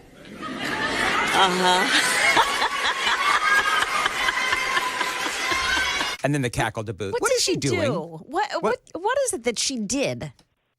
What do you mean, Joan? She said, I did that. Yeah, she said she asked the question or told the students that, think about the context with which you exist. And then she pauses, and then she's got this crap-eaten look on her face, and she says, nodding that Kamala nod, and she says, yeah, I did that. And I don't even understand. I don't get it either. I don't see. I'm having a slow morning, but Matthew Hurt, do you get what the heck she was talking about? These are elementary level communication tactics that she thinks. No, Matthew. This is not element. This is like pre-K. This, you know what I mean? This is like. And she thinks that she's smart, and this delivery is just, it's condescending. Yeah. And it's not funny. I don't quite understand it. I'm not sure, and this seems to be her lifelong communication strategy. We see it all the time when she's on stage or speaking to a group like this. It is mind-boggling that people accept this, and that she was seen as the savior of the Democrats post Joe Biden, and it's laughably embarrassing for her because the American people just aren't responding to this. I don't quite get it. This may be the way the woke subculture communicates, but this does not resonate with most Americans. Well, then it seems bizarre that Biden is trying to keep her political career alive by saying the other day, and I'm going to spare people the audio, but where Biden said, you're not going anywhere, kid. We won't let you. I mean, clearly, in my opinion, anyway, she's not going anywhere. You have people that are saying that Kamala Harris is gunning for one of two things: governor of California or running again in 2028, right? So that's what they're saying, is that she's going to run for president again. And I don't know, does she have people around her that are saying that she would be a shoo-in for the primary? Because I would far more fear Josh Shapiro from Pennsylvania than Kamala Harris. And I think that Josh Shapiro would wipe the living crap out of her during a primary. I mean, there's just no doubt about it. Well, Joe Biden did this to himself and to the Democratic Party. He said, I'm going to select a black woman to be my vice president. So they've selected on the grievance hierarchy one of the highest levels of demographic individuals. And so any other option is racist and sexist. So the Democrats aren't able to break out of this of the grievance hierarchy, and so they can't select a white man. They can't select someone like Josh Shapiro because it would be a rejection of the DEI strategy that they've taken, that Joe Biden took in selecting Kamala Harris, and he selected in doing all of, proposing all of the judges that he's proposed. And this is so they've boxed themselves into a corner, and they're unable to select someone who is more competent and more qualified because Kamala Harris checks all of these other boxes. Matthew Hurt is joining us, and he is our grassroots political analyst. And there's a lot going on in Washington, D.C., whether we're talking about the drones, whether we're talking about the Republicans and the Democrats supposedly trying to work together on a few things. One of the what I thought was interesting, Trump had that press conference the other day. And one of the things that I liked that he said, basically, it was an hour and 10 minutes of everything that I liked. But one of the things that he said is he was asked a question about Republicans in the Senate being primaried if they didn't go along with his cabinet picks. And I liked what Donald Trump said, because what Donald Trump said was, listen, it has nothing to do with me. It has to do with my agenda, basically. And if they don't, whether it's Joni Ernst or John Cornyn, whoever it might be, if they don't back my cabinet picks, well, then the American people and the Republicans will decide if those people should be primaried. I was actually I liked that answer by Donald Trump, because he's not making it about him. He's making it about his agenda and the Republicans. Well, this is a great campaign strategy. Any operation is going to do this. You see it sometimes. The Speaker of the House in Tennessee will wade into primaries with a leadership PAC. We see it with other interest groups that wade into primaries. This is fairly common. And let's say you have an America First policy PAC that invests in candidates. If somebody is, and this group may create a scorecard or some kind of report card that says, Joni Ernst votes 47% with Donald Trump's agenda. And they could then go and make the case to the voters that this person, even though they're of the same party as the president, this person isn't aligned with the agenda, and another candidate could come forward. Donald Trump has already endorsed candidates in open races and in the coming election in 2026. And so this is a broader part of that strategy, and it may be successful. And it may not be successful. It depends on what the voters on the ground in those states react to and respond to, and if Donald Trump was popular in the primary this past year. So it's a good strategy, and it definitely is going to shake up the incumbency rate of Republican senators in particular. 645, Nashville's Morning News on Super Talk 99.7. More with Matthew Hurt coming up. Time to check the roads.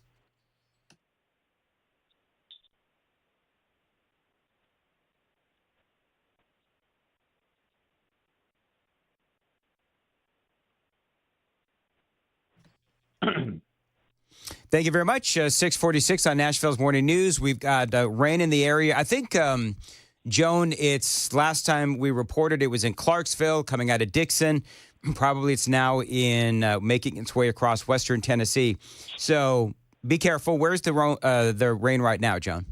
So I'm looking at it right now. It looks like it's approaching. It's through Dixon now. Okay. It's heading up to the White Bluff area. Well, it's going to be right in Nashville within the hour, if this modeling is correct on this radar. All right. Thank you very much. Joan Jones is on it. Appreciate it. It's 647, Nashville's Morning News on WTN. Matthew Hurt is joining us.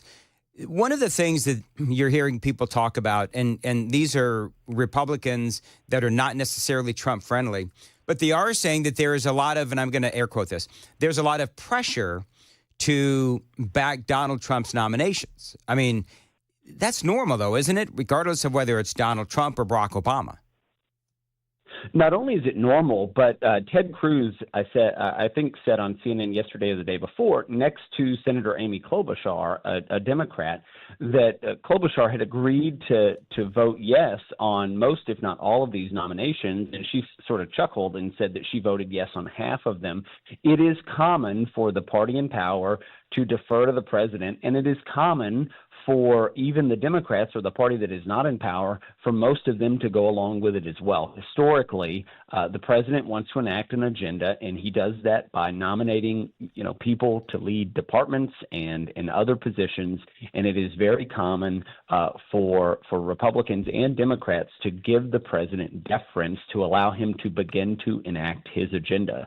This isn't something that's a surprise in Washington, but it may be something that the Democrats use, particularly with some of these weak Republicans, to try to peel off a couple of nominees. And we've already seen sort of that horse trading happening over the last several weeks, and we may see it as we head into January. One of the things that I thought was interesting, and I've been talking about this, you've got Donald Trump. We know that Biden has reached an agreement with all of these federal employees so that they can stay home for the next 5 years, work from home in the next 5 years. We also know that Joe Biden, although it depends on whose story you believe, Joe Biden is selling remnants of the wall for pennies on the dollar to make life more difficult for Donald Trump. Part of my question is, you got all these people that are, been talking about the peaceful transfer of power. With Joe Biden doing this, it just doesn't seem like a peaceful transition of power. It seems to me like Joe Biden is trying to sabotage Donald Trump before he even gets into office. In 2016, we saw resistance come from the grassroots. On the left, we saw resistance come in the form of the deep state. This is a more sophisticated level. I can guarantee you, and I believe I've said it on this show before, there is a room of attorneys somewhere in the White House or the executive office of the president that are coming up with any and all strategies to undo or to complicate the president-elect's imminent move into the White House. And this is another one of those.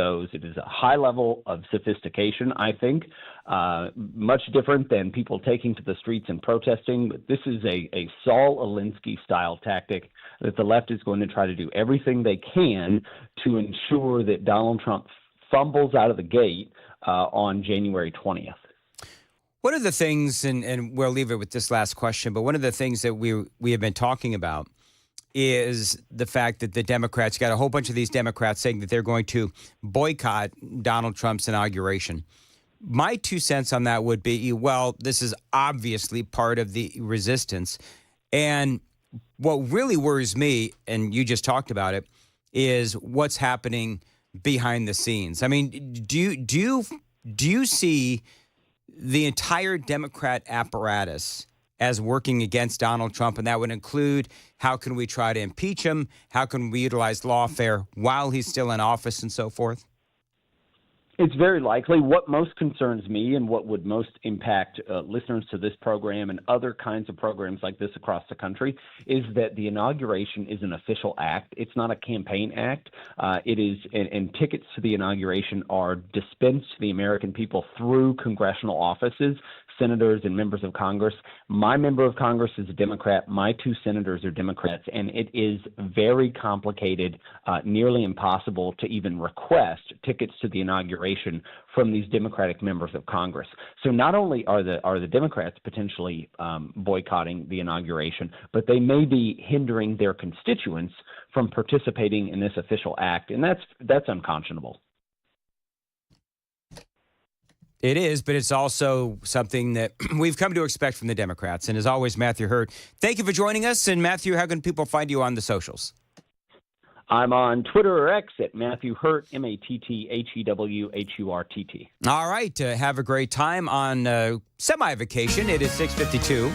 on Nashville's Morning News. And Joan Jones is got the news coming up at 7. Joan, what's up? Yeah, we got our eyes on that dust storm as it's ready to move through the Nashville area. And it's causing some problems on the roads this morning, too. We'll detail all of that.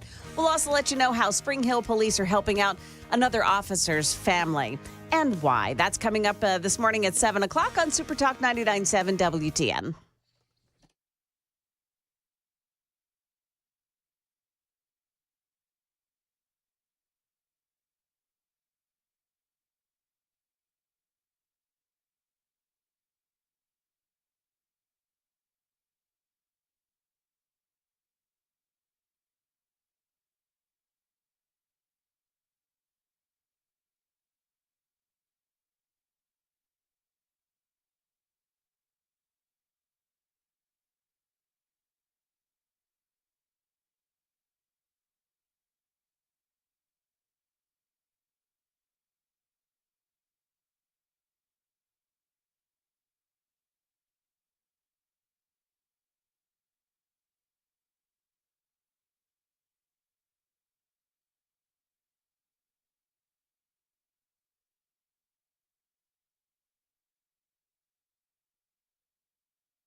Hey, what's up, guys? It's Matt Murphy in the middle of downtown Franklin, Tennessee. We've talked so much about Savory Spice. I thought, why not show you the place? So let's go on in and see what's popping at Savory Spice. As I've always said, you will smell the spices even before you walk in. I can smell them right here in the doorway. Come on in and let's introduce you to the one and only Holly, who is the owner and proprietor of Savory Spice. Say hey, Holly. Hello, everyone. Now, enough about Holly. Let's talk about spicy and easy products like the incredible taco soup, which, as I said, you put this in a crock pot, you put all the ingredients that it tells you to buy right there, you put the spices in, and it's so easy. So if you don't know what you're doing around the kitchen, it's a perfect way to find your way around the kitchen, as is the Mediterranean dill risotto. Now, for the holidays, pumpkin pie spice. What doesn't it have, Holly? Pumpkin. It doesn't have any pumpkin in it. That's a fun fact for all of you kids out there. Now, if you stop by Savory Spice, either in the Franklin location or at L&L Market, you can get yourself a sample of the dill dip, which is my absolute favorite. Just tell them Matt Murphy sent you to Savory Spice with purchase now. So come by Franklin or L&L Market in Nashville and come see Holly and the entire crew at Savory Spice.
6:57 Nashville's Morning News on WTN.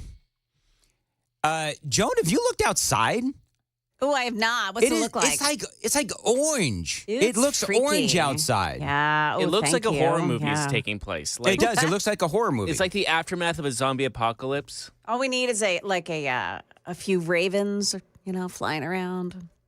Yeah, I that's hate exactly. the Baltimore Ravens, so no, I would shoot them down. Well, Drones, okay. I'm still bitter. drones are okay, but Ravens is where Malinoff. No, Baltimore Ravens, Seahawk. Got it. Cardinals are okay because I feel bad about them, but Seahawk. If a Seahawk is a real bird, I would hunt them exclusively. So anyway, it's really, really orange outside, and it's just it is weirdly bizarre.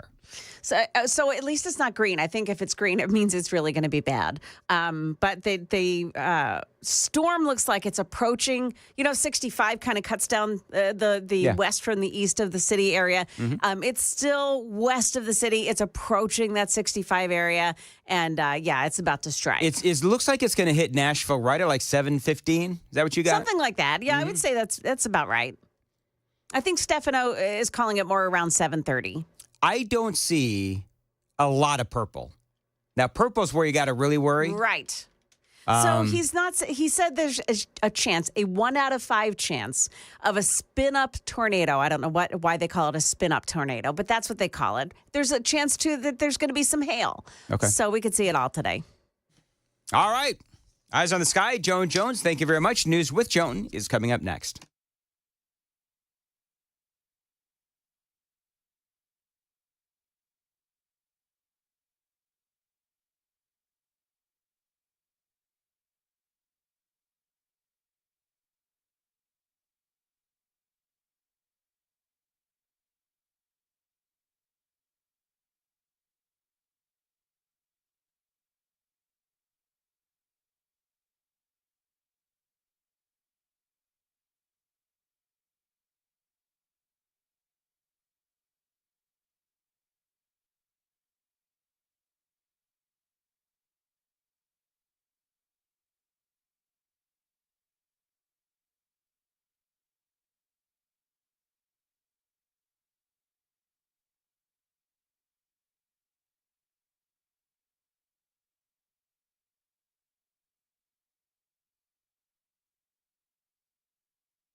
Good morning. It's 7 o'clock, and I'm Joan Jones with your top stories. And the top story this morning is this weather that's bearing down on us. Looks like the Scottsboro area is about to get hit this morning as the storm is moving its way closer to the I-65 area. Heavy thunderstorms moving in. We're keeping an eye on it, too, with the help of Channel 4's Stefano DiPietro. We're looking more toward Jolton, Ashland City, Charlotte, all the way back through Dixon. Very heavy rain. Wind gusts potentially up to 40 miles per hour. On top of that, there could be some pea-sized hail in some of this as well, but it's that heavier rainfall that's really going to cause some issues. And a flood watch was issued for most of this listening area, so heads up as you travel to work this morning. Things may be a little bit slow, too. Got an update on a hit-and-run story that we told you about earlier this week. Neighbors who live on Sunrise Avenue are now speaking out. They say even the 2 speed bumps that the city added to slow down traffic on that street isn't really helping. It's been pretty bad for a while. We've been wanting speed bumps forever. We just finally got them like 2 months ago, which people still, just go as fast as they want pretty much. There's always somebody that's going to whip past you. And a lot of my friends in the neighborhood that have kids don't really walk around here either. It's just too scary. An 82-year-old woman was hit and killed there on Sunday. Police say the car struck her from behind and then left the woman's body in the street. Spring Hill police are helping the family of a fellow police officer who was killed in the line of duty this week. McNairy County Sergeant Rick Finley was shot and killed as he responded to a report of a suspicious person. He leaves behind a pregnant wife and a 2-year-old son. Spring Hill police are taking donations of baby diapers, wipes, and baby clothes at Spring Hill City Hall from 9 to 3 on Monday through Friday, all the way through January 3rd. Market numbers now brought to you by Beacon Capital Management, online at beaconcm.com. From ABC News, Wall Street now. Stock futures were higher overnight on anticipation of an interest rate cut from the Federal Reserve. The Fed's Open Market Committee wraps up its final meeting of the year today with an announcement on rates. The Dow Jones, though, extended its losing streak to 9 sessions yesterday, falling 268 points to close at 43,449. The S&P gave up 0.4% Tuesday, while the Nasdaq Composite finished the day 0.33% lower. Consumers, on the other hand, have been on a buying spree. The Commerce Department says retail sales last month jumped a healthy 0.7% compared to the month before.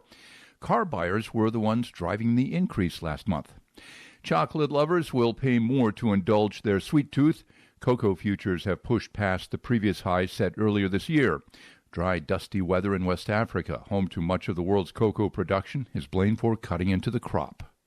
Jim Ryan, ABC News. And Dow futures are up 159 right now. NASDAQ futures, they're gaining 60, and the S&P futures are up 19 points. That's the latest news. We've got your traffic and weather next. I'm Joan Jones, WTN News.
Westbound 24 in Clarksville. It's at Rossview Road that there's an accident this morning. Another on Murfreesboro Pike, the westbound lanes approaching Mount View Road in Antioch, an accident. And another one in Laverne. It's at Old Hickory Boulevard, north of I-24. And one other accident, 65 northbound lanes past Bethel Road, exit 104, an accident in White House. Traffic every 10 minutes every morning on Super Talk 99.7 WTN.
7:06, Nashville's Morning News on Super Talk 99.7 WTN. Good morning to you, friends. Dan Manids here, along with Jeff Malinoff of producing today, and Joan Jones, of course, in the newsroom as well. Real quick, coming up at 7:35, because I didn't really have an opportunity yesterday to give my official talk show host opinion on the departure of Johnny B. I'm going to do that at 7:35. I feel like I really do need to have my say and make my peace with the whole thing, which is I never will make my peace with the whole thing. But I do want to have my say on this, and so I'll be doing that at 7:35. We also talked about this in the 5 o'clock hour as well extensively. But I want to go to the weather real quick. Joan, I'm watching what's going on. You've got a window, and I feel like that's a huge advantage over there. So maybe you could tell me what's going on out that window. It looks orange. Okay. You know what the problem is? Our microphones are like T-Rex arms. I can't look out the window without. Okay. Yeah. It I was don't orange see earlier. I don't see any rain. It's just the orange sky. Yeah. So it's approaching. Let's see, Richland. Does that sound familiar? Okay. So there's perhaps an airport just west of that. If you look east of I-2465, heading north and southbound, there does look like a patch of purple that is coming into that direction. Yeah. Which, of course, as folks know, that is very dangerous. So that is one of the particular parts that I'm just worried about. And it looks like it's going to be like south of Inglewood. Mm-hmm. And Inglewood is, we were doing the story this morning. Inglewood has been flooding. Lots of homes there have been flooding out because the drainage system isn't working. Okay. So that's not good news for them. No, it's not. And so, I mean, we'll just keep an eye on it. Ashland City being is hit pretty good right now. Yeah. So this is really going to hit North Nashville. Yeah. Yes, I think it is. It's sweeping from west to east, of course, and it's going north to south. So the southern areas south of Nashville, they'll get it a little bit later. Yeah. Yeah, we haven't seen anything tornadic. We haven't seen anything like that as of yet. There is a 1 in 5 chance that we would see some what they called spin-up tornadoes. Spin-up tornadoes, maybe the chance of pea-size hail. And pea-size hail. Yeah. All right. So it's going to be a nuisance for sure. It's going to blow your car around on the roadway. So beware of the other guy. Put your car in the garage if you're at home. Yeah. That's what you need to do. So anyway, all right, well, we'll keep folks updated on the weather. If there's anything, Joan, that comes up, just feel free to pop in. Break right in. All right, very good. But yeah, it does look ugly out there, so keep it safe. 7:10, Nashville's Morning News on WTN. Dan Manids here. The drone drama continues. The chairman of the House Foreign Affairs Committee, a guy by the name of Michael McCall, is one of millions and millions of Americans that heard what Alejandro Mayorkas and John Kirby said, that most, if not all, of these drones are commercial drones and not adversarial. You got hobbyists out there as well. But here's the deal, is that Mike McCall, he says, no, there's something else going on. Yeah, we want answers. The response that I'm getting is that we don't know whose drones these are. I was with the NASA administrator, Bill Nelson. He said that these drones have been reported over military sites, military bases. I would not think those are friendly. I would think those are adversarial. In fact, NASA seems to be picking up more than our military is with respect to the drones. Yeah, so you haven't realized. I mean, this dude is the chairman of the House Foreign Affairs Committee. And he is saying that there's something more to this than what Alejandro Mayorkas is saying and John Kirby is saying. And he is saying that China's behind all this. Now, everybody's got a theory. This is the thing that I know about these drones. Everybody's got a theory. Joe Rogan and others are saying that what is actually going on is that our own government is trying to get us used to drones because they know that a bunch of UFOs are coming our way. And so they're trying to get us acclimated to seeing saucers in the sky. And you know what's crazy about this? Like, what Joe Rogan says, I actually believe him more than I believe John Kirby and Alejandro Mayorkas. That's nothing. I'm not saying Joe. I like Joe Rogan, but I'm not saying he's all that. I'm saying that is how disconnected I believe that John Kirby and the Biden administration and Alejandro Mayorkas. This is how absolute disconnected they are from the truth and credibility. Here's more from Michael McCall. Congress is going to pursue this. I know the House Intelligence Committee is having a hearing on this. We need to identify who is behind these drones. My judgment, based on my experience, is that those that are over our military sites are adversarial and most likely are coming from the People's Republic of China. Yeah, and this is true. He's talking about China. China has the technology to do just this. Just the other day, there's a big story about where China has now unveiled the FH-97. It's called the Loyal Wingman, and it's designed to fight alongside manned conventional aircraft. But it can also lead its own swarm of smaller drones into battle. And so there's some that are saying that China has now surpassed America with this newest technology. That China has surpassed America in drone technology. Now, I hope that that's not true. But if Michael McCall is right, and if this is China, and if we're not willing to do anything about this, well, then China is just thumbing their nose at the United States and the Biden administration. And drones clearly are the new frontier of warfighting, so none of this should come as a surprise. But this new drone, the FH-97 that they have just unveiled, given the fact that it is designed to fight alongside manned conventional aircraft or lead its own swarm of smaller drones into battle, people are paying attention. I mean, I don't know if it's Joe Biden, but people are paying attention. They say these drones from China can support confrontational air-to-air and air-to-ground combat. And yes, these drones can carry missiles as well. And they say that it should actually be combat ready in the next few years. Now, part of the big issue here is that you have Kirby, you have Mayorkas, who simply don't know. And they continue to say they don't know. Wow, these are all commercial.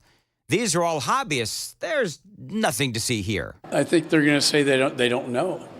And that's a concern in and of itself, that if we have drones flying around military bases and we can't identify where they came from or who's responsible for them. I know there are a lot of commercial drones out there, and Secretary Mayorkas has talked about this. That's fine. But the ones flying over our military bases, by definition, I would say are adversarial.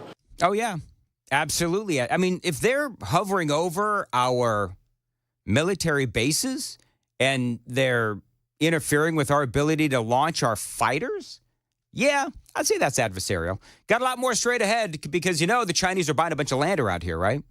Not around here, but I mean, they are buying land across America. And this should freak everybody out. We've all been talking about this on Talk Radio. 7:15, time to check the roads on WTN.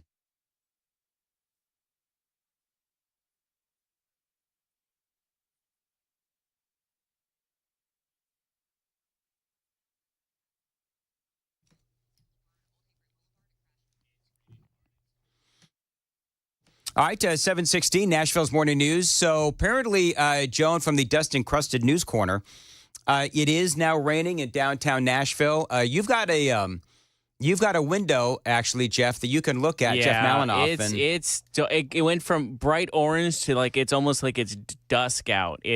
And apparently I think there's some rain. My window's pretty dirty, but with how dark the sky is, there has to be rain.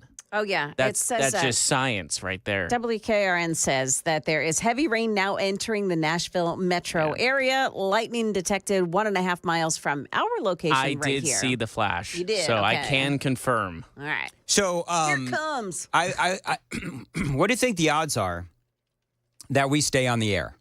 Oh. 98%. Wow. Jeff is so cute, isn't he, Joan? 98%. Come on, man. Okay, fine. What do you want me to say? I'm going to say 75% chance that we stay on the air. Joan? 75. That's low, honestly. I've been here a long time, Jeff. Yeah. Really? I'm going from experience. Joan? I'll hit 25 just to stay on the safe side. Wow, okay. 25% chance we're staying on the air, so we have a 75% chance of no airtime? Right. We're just cut. Okay. But I'll just take the opposite of whatever he says, which is you don't want to be in the generally government. That's fair. fine. Fair. I'm staying by my 98% chance. All right. We'll have to wait and see what happens. There's also perhaps a big chance they come and take me off the air after 8 o'clock after my monologue at 7:35. Oh, boy. Moving on from there, China. Obviously, they're laughing at us because of all of these drones. Truly. So is Iran. So is Russia. Because over the last 2 years or so, we have simply allowed these things to happen. Flying drones over our military bases, grounding our planes, closing airspace, and buying land. We need to know who is behind that because I believe they're spy drones. And the PRC, Chinese, Communist China, is very good at this stuff. And we know they bought land around military bases. This would be very consistent with their policy over the last couple of years. I mean, obviously, he's right. And yeah, China has bought land next to 19 of our military installations. And people in the Biden administration, and listen, this goes back a ways.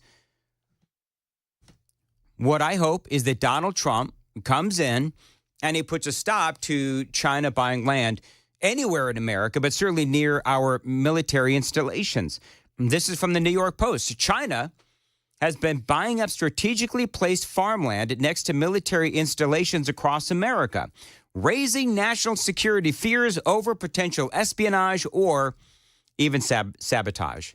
The Post has identified 19 bases across the U.S., from Florida to Hawaii, none in Tennessee, which are in close proximity to land bought by Chinese entities and could be exploited by spies working for the communist nation.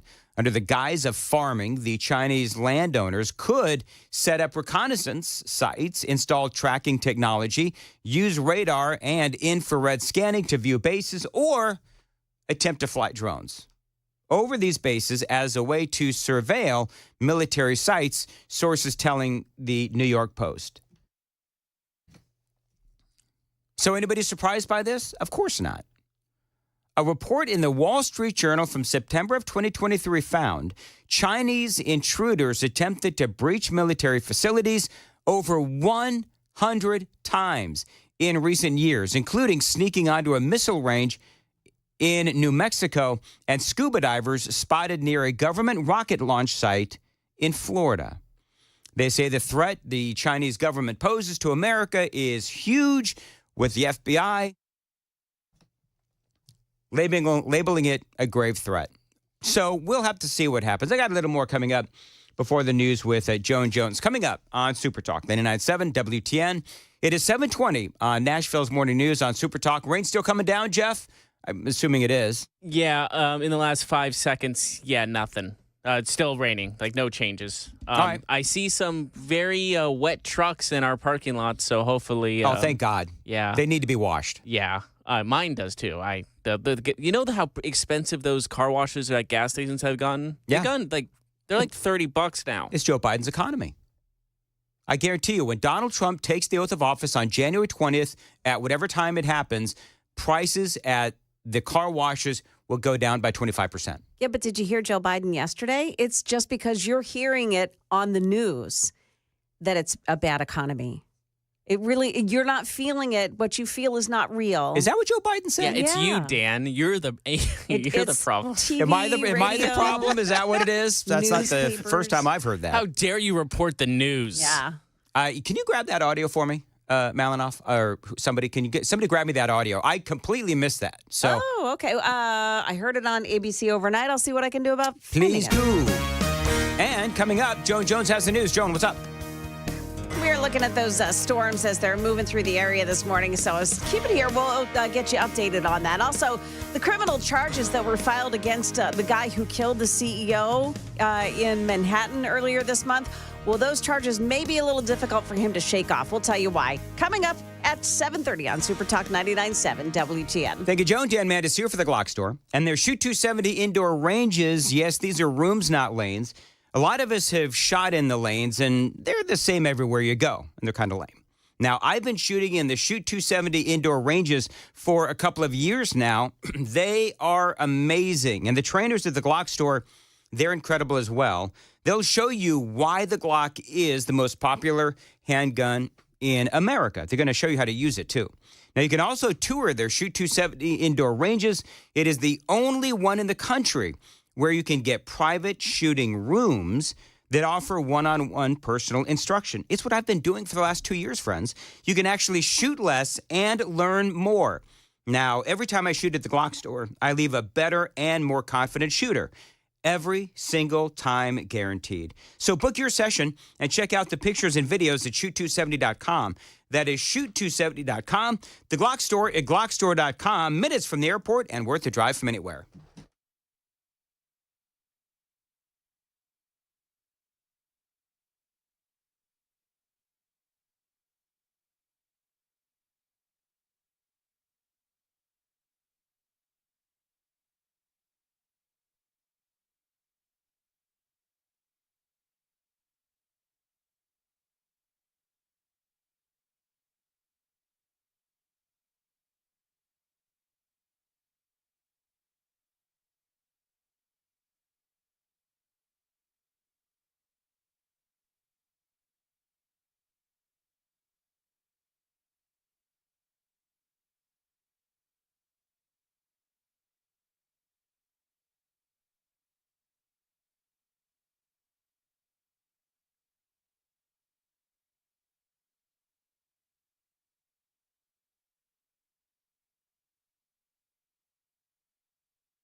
728, Nashville's Morning News on Super Talk 99.7 WTN. Joan, I'm told by young Jeff Malinoff there's a tornado warning that has been called. Correct.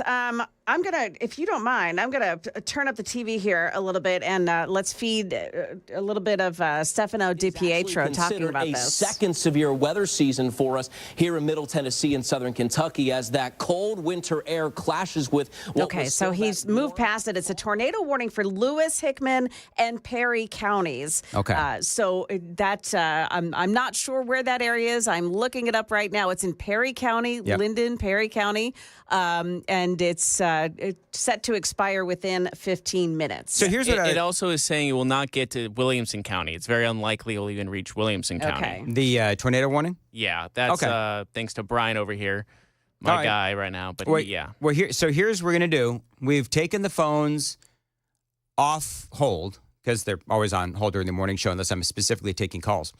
But I've taken the phones off hold. So all this is telling us is how if you see something, say something to us, 615-737-9986. If there's a weather-related situation or an emergency that we need to let other people know about, the telephone lines are open. Guys in there, make sure that we answer those phones. 615-737-9986. Right now, news with Joan Jones on Super Talk 99.7 WTN.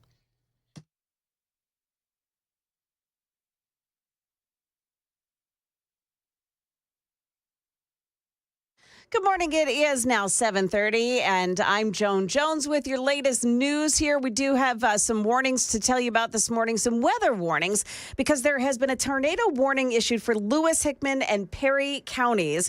They're saying if you live in those areas, go to your lowest interior room, protect your head from flying debris. You can use pillows, blankets, or a helmet, and abandon your car or a mobile home at this moment. If you live in those areas, it's Lewis, Hickman, and Perry counties that this tornado warning has been issued this morning. Rain is now coming down in parts of Nashville. This is a pretty serious storm. It's got some hail involved in the storm as well, and some heavy rain falling at a rate of, in some spots, 4 inches an hour. So they're talking about a lot of rain with this and perhaps some flooding. So be careful as you're heading out this morning. And those storms are not welcome news for residents in Inglewood.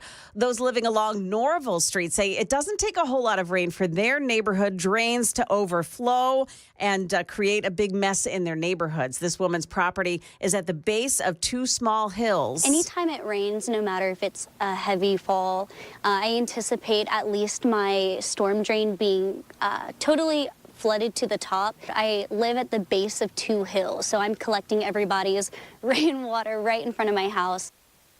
So she says that Metro Water will not clear her drainage ditches unless it's a true blockage caused by overgrown vegetation. Criminal charges filed in New York against Luigi Mangione, the man accused of killing United Healthcare CEO Brian Thompson last month. Mangione was arrested at a McDonald's in Pennsylvania earlier this month, ending a 5-day manhunt. He allegedly waited nearly 1 hour outside a hotel in New York where United Health was holding its investor conference. He's now charged with first-degree murder as an act of terrorism. Prosecutors say the charge reflects a belief that Mangione killed Thompson to evoke terror. That's ABC's Andrew Dimbert reporting. I want to let you know again that there is a current tornado warning that's been issued for Lewis, Hickman, and Perry counties. As the storm cells move through that area, that warning will expire at 7:45 this morning. We'll keep you updated. That's the latest news, traffic, and weather. Next, I'm Joan Jones, WTN News. Thank you, Joan. It's 7:32 on WTN. Friends, is your family obsessed with Wicked?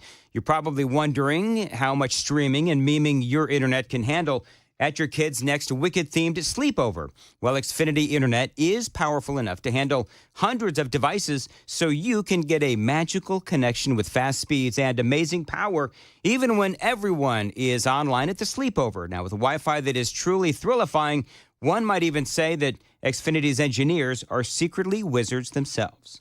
Now through December 22nd, get incredibly fast 150 megabit Xfinity Internet for just $35 a month for 12 months with no annual contract. and free Wi-Fi equipment included. Plus, learn how to get a free 5G phone with Xfinity Mobile. Go to Xfinity.com to learn more and keep the magic going from your screen to the big screen and see Wicked in theaters now. Restrictions apply. Requires paperless billing and autopay with stored bank account. Taxes and fees extra. After promo, regular rates apply. Currently $54 a month for internet service and $15 for Wi-Fi equipment. Actual speeds vary and are not guaranteed.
It's an accident in Clarksville. The 24 westbound lanes at Rossview Road exit 8. Also, Antioch, Murfreesboro Pike westbound approaching Mount View Road. An accident there. And then another one in Laverne. This is on Old Hickory Boulevard, north of 24. Traffic every 10 minutes every morning on Super Talk 99.7 WTN.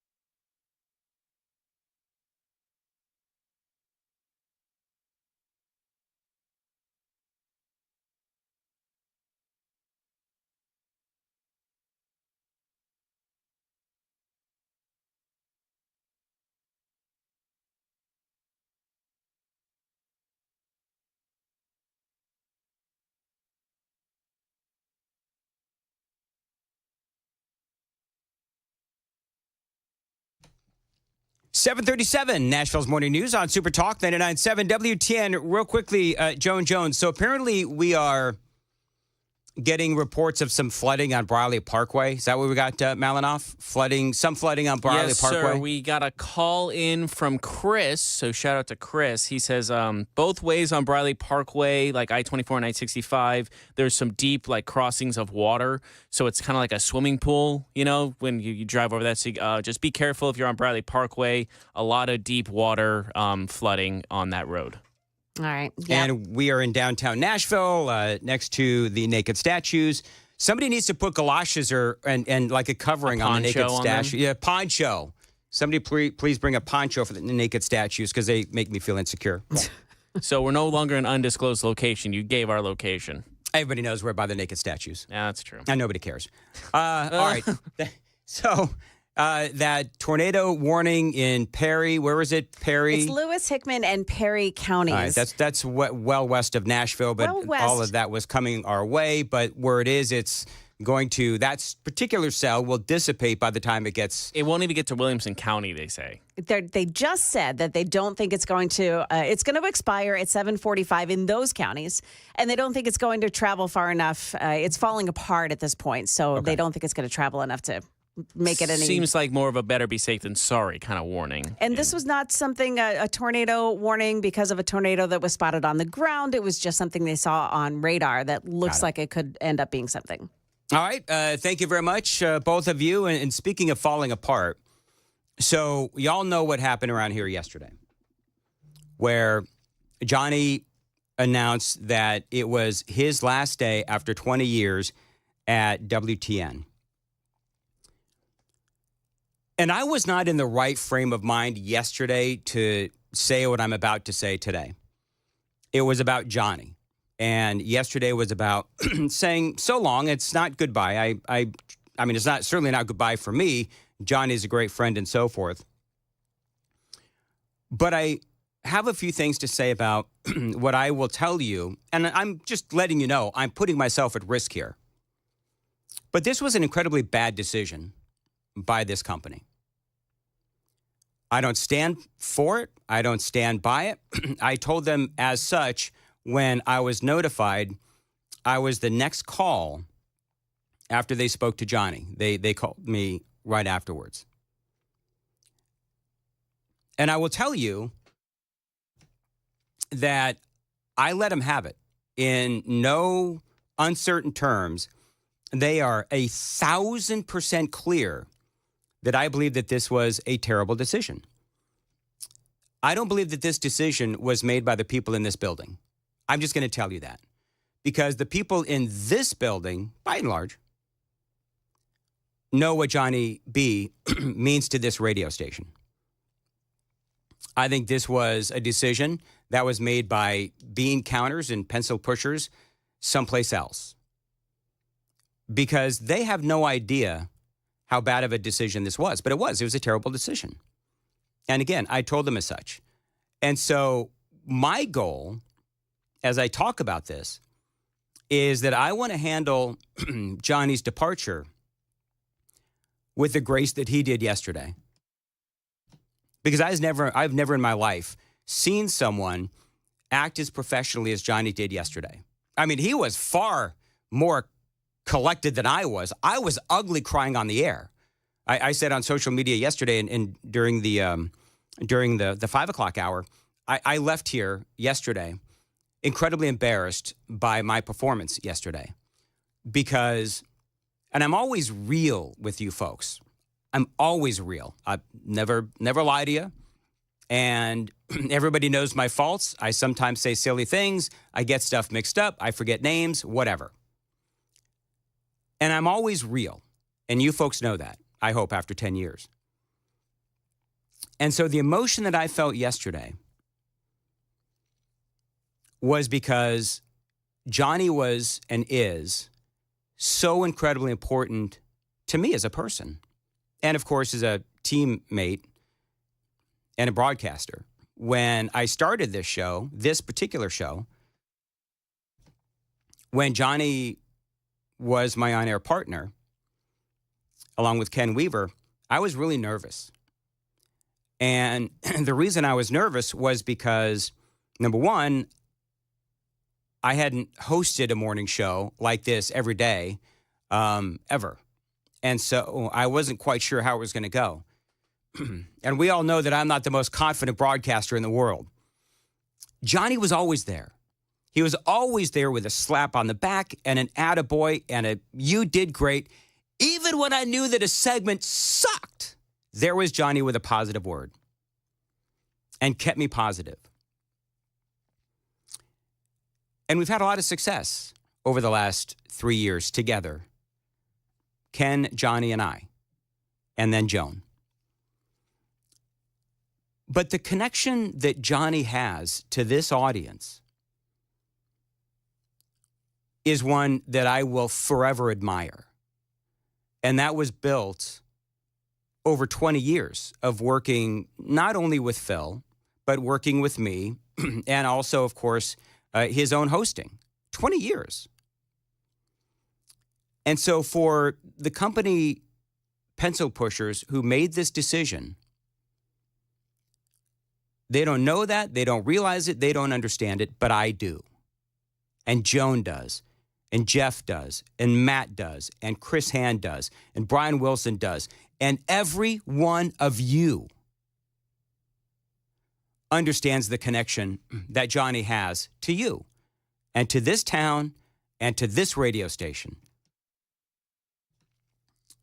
And that's why I was so emotional, because of the connection that I feel to Johnny as a fan of his, as a radio guy, and as a friend and as a teammate. And the way that Johnny handled it yesterday, I will forever be in awe. And the thing about that was that the professionalism and the grace that he handled saying goodbye to an audience he's been speaking to for 20 years. That's why people love Johnny. Because that's the kind of person that he is. And that's the kind of professional he is as well.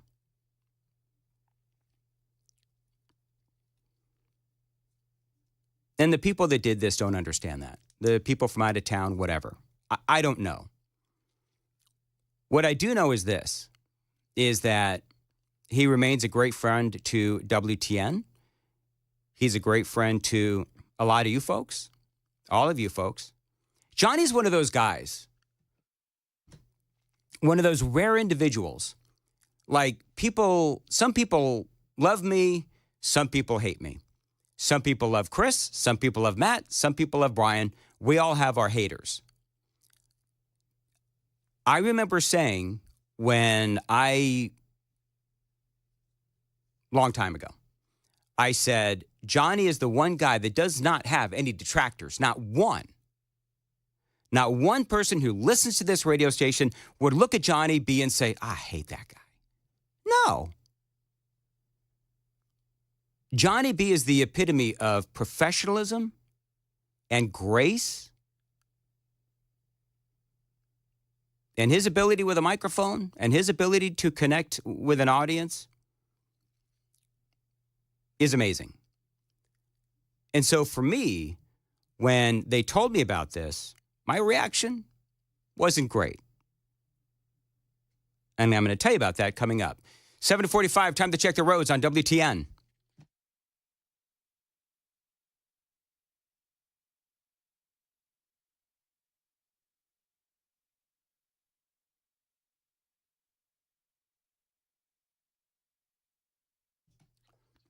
By the way, it's also raining, Christy. 7:46 on Nashville's Morning News on Super Talk 99.7. WTN, we did have some flooding reported on Briley Parkway. So when I was told of Johnny's departure, I did not react with grace. I did not act the way that I should have acted. And I said some things to my bosses that I probably shouldn't have said.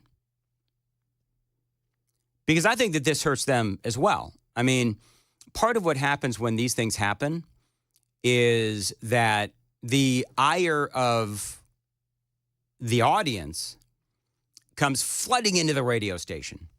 And if you're somebody like me, who you're just a working slob and you got to come in and you see your teammate unceremoniously shown the door, your ire is immediately directed towards your supervisors. But I realized that, as I said previous, I can't imagine this was a local decision. I just can't, because they know the value of Johnny. I don't know. But they could have fired me on the spot. I'm just going to tell you. But they didn't. They also allowed Johnny to say goodbye. They're also allowing Matt had his say. I don't know about anybody else yesterday, but I had to just tune out. But I know that Matt had amazing things to say yesterday. I'm not sure what Brian said. I'm not sure what Chris said. But they are giving us the space to say what we wanted to say. And I'm not in any, I was not in any position yesterday to say what I'm saying now. But the other thing that I would say is that for people, and I don't understand why this is happening, but people are attacking me. And Johnny talked about this yesterday, and he said he's talked about this many times, that the opportunities that I gave Johnny and the fun that we had together, anyone coming after me, you're going after the wrong people, friends. You really are. But if attacking me is making you feel better, then I'm here for it. If that's what you need to do, is attack, one of the guys that was Johnny's biggest supporter in this building, okay, then that's fine, if that's what you need to do. Because I love Johnny. I love you folks, even the haters. I love this radio station, and I love this show. Unfortunately, in radio and in business, stuff happens. And when changes are made at a radio station, it's a very public thing. And so for me, I vehemently disagree with the decision of whoever made it. But friends, rest assured, it wasn't me. And I know that a lot of you folks understand that and believe that and get that. So I'm in mourning right now. I'm just going to tell you, I am in mourning. And yesterday, that entire broadcast was crap, except for the part where we said goodbye to Johnny. And that was a horrible moment, but it also gave us the opportunity to show Johnny how much we love him. And when Susan Valentine called the show, and she professed her deep respect and deep admiration and deep love for Johnny B, I really feel like she spoke for all of us. And here's part of what she said. Malinoff needs some audio. This is Susan Valentine calling yesterday. I'm very emotional about this, so bear with me.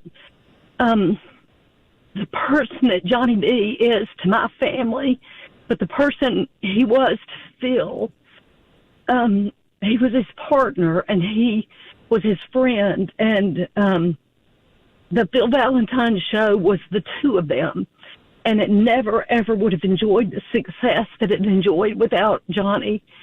And Phil knew that. He knew that.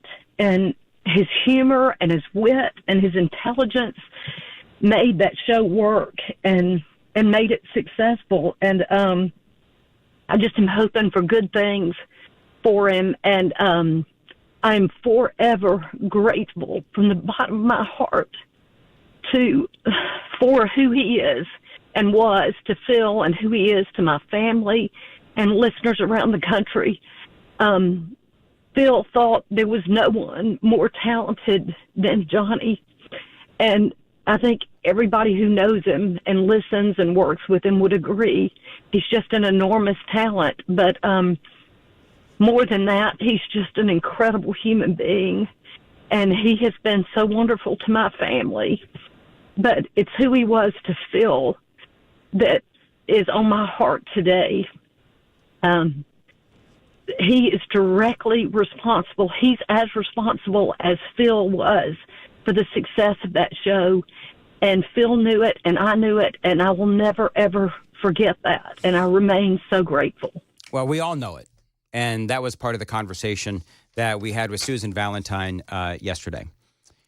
So we'll see if I get in trouble for this monologue, but I feel like I had to say what I had to say. I am in mourning, and I don't know. It's going to take a long time for me to get over this. Just know that even though this show will continue, and I requested that Jeff Malinoff, if there is going to be anybody in that chair, I did request Jeff Malinoff. Because as much as I pick on him and we have fun, Jeff, is just because you're such an easy target. Totally kidding. So for now, it is what it is. And I'm not happy about it. Nobody around here is happy about it. And what I would recommend that you do, and Johnny has been fielding all kinds of love on social media, radio friends and otherwise, find him on the socials. Tell him how much you love him. Tell him how much he means to you. Because that's what I've been doing. And that's what thousands of other people have been doing as well. So appreciate you allowing me the chance to monologue on all of that. And I hope now you understand why I was so emotional yesterday is because my good friend of 20 years lost a gig, and I love him, and I'm going to miss him. Joan Jones has the news coming up at 8 o'clock. Joan, what do we got? Well, we do have the road conditions that are still a little bit iffy this morning as that storm system is moving through the area. We'll track that storm system and where it is in the moments ahead here. And we'll also tell you why a judge has granted permission for the testing of heart tissue and fluid samples from George Floyd. They're reopening that case. Details coming up here at 8 o'clock on Super Talk 99.7 WTN. Dan Manids here at 7:55 for my friends at Loan Pronto. Stop letting high-interest debt weigh you down. Pay it all off in days. Thanks to Loan Pronto's new Rapid Equity Loan. Homeowners, listen up. Dan Manids here indeed. Imagine a completely hassle-free way to cash out your home equity. No appraisals, no paperwork, and no waiting. Loan Pronto's all-new Rapid Equity Loan uses AI-driven technology to get you approved for cash out in as little as 1 day. Now, one client got $100,000 approved in under 24 hours, wiped out their debt, launched a home improvement project, and is now saving over $1,000 a month. Instant approvals, low fixed rates, fast transfers, get cash to consolidate all your debt, and get a fresh start for the new year. Call Loan Pronto now and see how much you qualify for. Imagine this time next week you could be credit card debt-free. Don't wait and get your cash fast with Loan Pronto. 615-499-5780, 615-499-5780, loanpronto.com.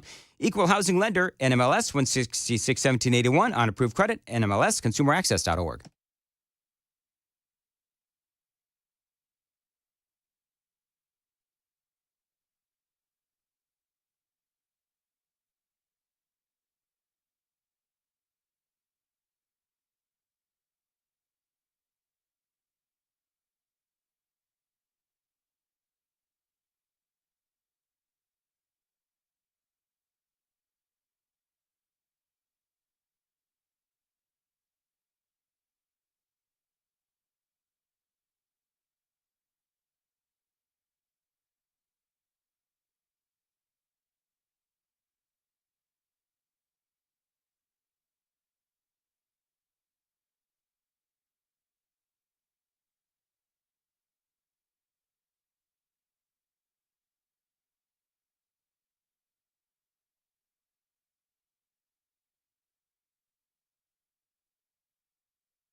7:59, Nashville's Morning News on Super Talk 99.7 WTN. All right, coming up, some must-hear audio from Kamala Harris and a few other stories that I actually haven't even covered yet. It's been a very busy morning, and it is still raining outside. Joan and Jeff Malinoff, is it still looking ugly? Oh, yeah. Okay. Oh, yeah. It's not as dark, but it's still gloomy. Dark and gloomy. Perfect way to describe this morning. Anyway, got a lot more straight ahead, including news with Joan Jones on Super Talk 99.7 WTN.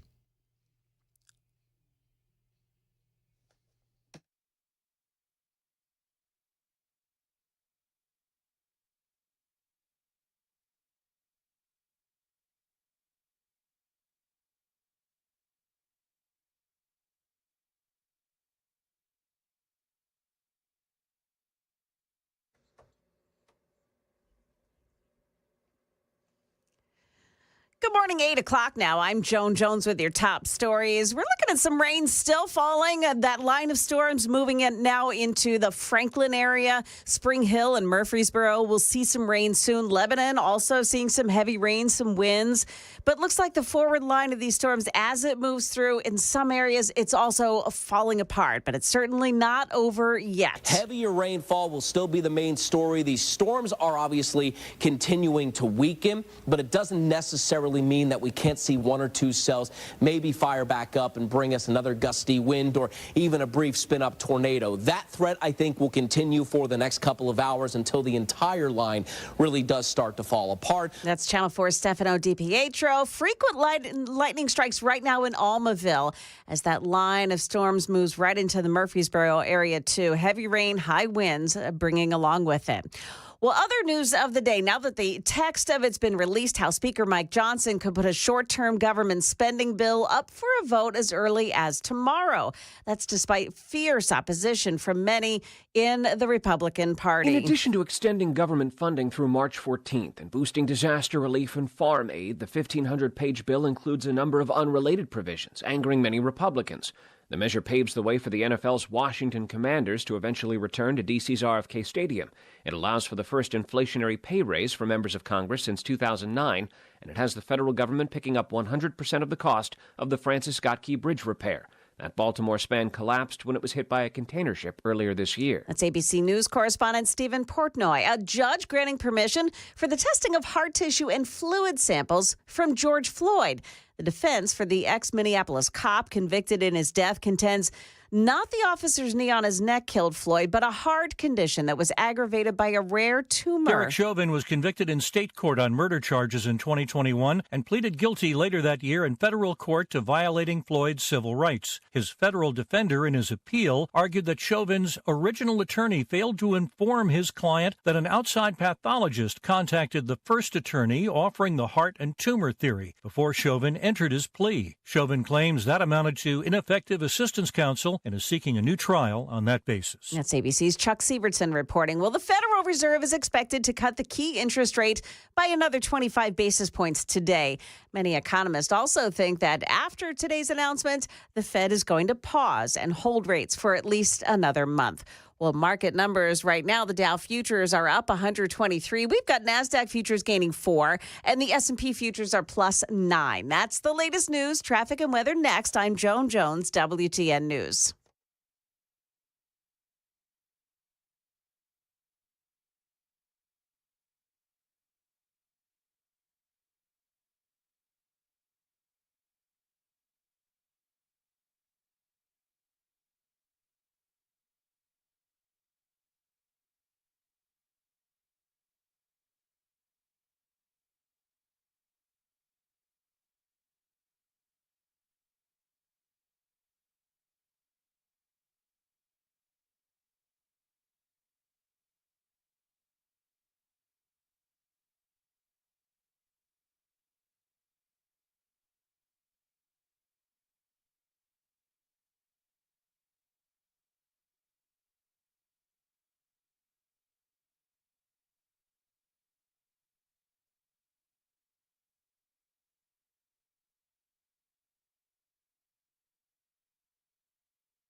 Clarksville, an accident, the 24 westbound lanes at Rossview Road, exit 8. Also an accident that blocks the left lanes, 2 left lanes in Madison on 65 northbound after Briley Parkway, Ellington Parkway exit. That's 90 A and B. Also an accident in Antioch. This one's on Murfreesboro Pike westbound, approaching Mount View Road. Traffic every 10 minutes every morning on Super Talk 99.7 WTN.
.806, Nashville's Morning News on Super Talk 99.7 WTN.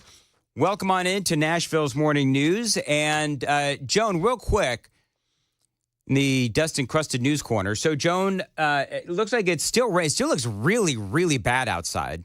I don't know if the hardcore rain has moved outside of Nashville proper at this point, and that's now, in our eastern suburbs, Rutherford County and Wilson County and so forth. So that's my question, though, is it looks like it's still raining heavily pretty much across Middle Tennessee. However, the tornado warnings that we had earlier, those are now expired that we had in the western part of Tennessee. So appreciate you listening to Nashville's Morning News and Super Talk 99.7 WTN. I want to welcome on into the program our old friend David Cohn. David, always great to have you on. Of course, he is with the Daily Wire's Crane and Company. It is a sports show, but you guys talk about a lot more than just sports, and always appreciate you being here, David, because people know that I was not born with the sports gene, so I like to turn to you and find out a little bit of perspective on this story. I guess is it Stephen A. Smith that just went crazy and said, basically, it was a warning to the NBA, because the NBA is woke, that the NBA, and I'm paraphrasing, needs to learn from the Democrats that they are disconnected from where the American people are. Yeah, no doubt. Well, Dan, thank you as always for having me on. It's such a pleasure to join you this morning. I think Stephen A. Smith is taking a page out of Colin Cowherd's book earlier this week. And look, before we came to the Daily Wire, our sports show worked for Colin Cowherd. And I have to say, a big shout out to him for earlier this week actually pointing these things out. And I think Stephen A. Smith heard that and said, you know what? Colin Cowherd is saying a lot of truth right now. And these are both guys who are generally left of center when it comes to politics. And the basic talking point was, look, you can't argue with these facts. The NBA viewership is down 48%, and that's just over, I believe it was a 10-year, 12-year span that they were calculating there. 48? Hold on, back up. 48%? 48% is the statistics that I saw. That was over, I believe, maybe an 11, 12-year span, something like that. No telling, Dan, no telling what it's down since the days of Michael Jordan when they were setting records with the Bulls playing the Jazz in Game 6, Game 7, all that kind of stuff. But the basic point, and what critics will push back on is, well, the players are better than they've ever been, and the viral social media clips are more viral than they've ever been, and they've been getting shared, and people are just watching the game in a different way now. Well, maybe they're watching the highlights in a different way because of social media, but at the same time, I'm watching every other sports league across this country, NFL, college football, MLB, every other league seems to be growing in their traditional television viewership except for the NBA. And Adam Silver, the commissioner, has tried they've tried all the gimmicks, right? They've tried to tweak the postseason. They now have in-season tournaments where you play and you go to Las Vegas. They're, adding lights to the court is like the grand sum of the ambitions for what kind of change they want to implement. But the bottom line is they drastically hurt themselves with this political initiative, this woke initiative throughout COVID and beyond, in a way that the NFL seems to have been able to recover from after the Colin Kaepernick debacle. And they've sort of, the people who the NFL lost, they lost for good, but they were able to get back a larger demographic. What the NBA is doing, and I spoke to someone who worked at the NBA, this was about a year ago. They used to work for the NBA. They said, I had to quit. I could no longer do it. And what the NBA is betting on is that, yes, we have lost traditional sports fans who used to love the National Basketball Association, guys like David Cohn, guys like the guys at Crane and Company, middle America, average viewers. But we will gladly sacrifice them if we can pick up market share in China, first of all. That's why you see there's this big push for the NBA to get Chinese viewership. And then they're also trying to get into the market in India. They're one big, great basketball player from India away from opening up this whole new market. So they say, look, if the guy who lives in Nebraska or Florida or even, in Nevada, if they don't want to watch the NBA anymore because of our social, political issues, then that's fine. We'll make sure that the Chinese love us. But that just hasn't been the case so far. And one quick word here before you jump in on Stephen A. Smith. Look, he's a very polarizing figure because there's, 20% of the time, 30% of the time, I can tell that Stephen A. Smith understands what's going on in our culture, in our country, and he will make comments like this that point it out and critique it. Then you have 70% of the time where Stephen A. Smith clearly understands who he works for. That's ESPN, which is Disney, and he likes making a lot of money, and he'll toe the company line, which is very frustrating because it's this sort of Stephen A. Smith who's willing to call out the NBA and say basically, when you've lost the average American, you've lost your product. One of the things, and David Cohen joining us from Crane and Company. So what's the difference between what the NFL did to recover a fair amount of their fans and what the NBA does? Is it that the NFL, I'm sure that the NFL is still doing, woke stuff. I don't know if they're still involved with Black Lives Matter and all of that stuff. But is there a difference between what the NFL did and what the NBA did or has done to try to recover?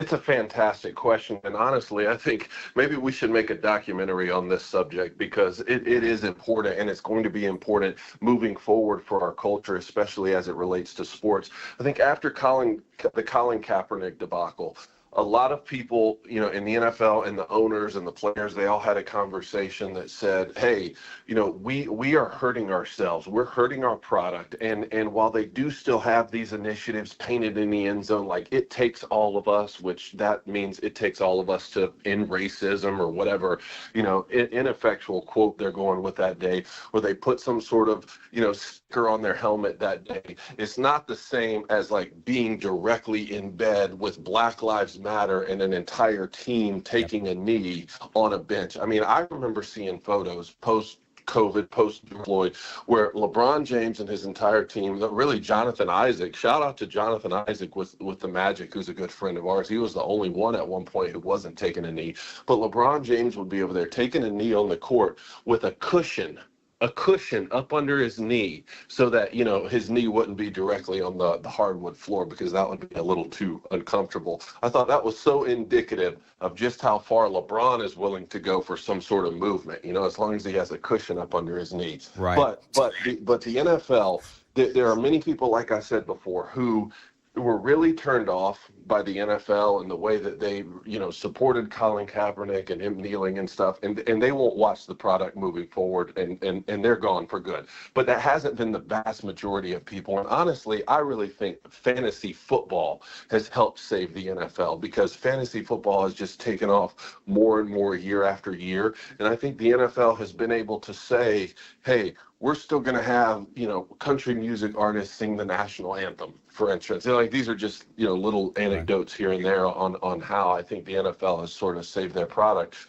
And it was a better product, or a more popular product even beforehand, so they kind of had that going for them. But the NBA has made none of these changes, and when you see some of the premier voices in the sport, like Spurs head coach Greg Popovich, go off on diatribes at the podium and basically say that this is a terrible country and Donald Trump's the worst thing ever. Steve Kerr, not only a great player, teammate of Michael Jordan, but now the head coach of one of the most popular dynasties with the Warriors, he does the same thing. LeBron James, Steph Curry, like, when your biggest stars are the ones shouting this from the rooftops day after day after day, you've lost the common American.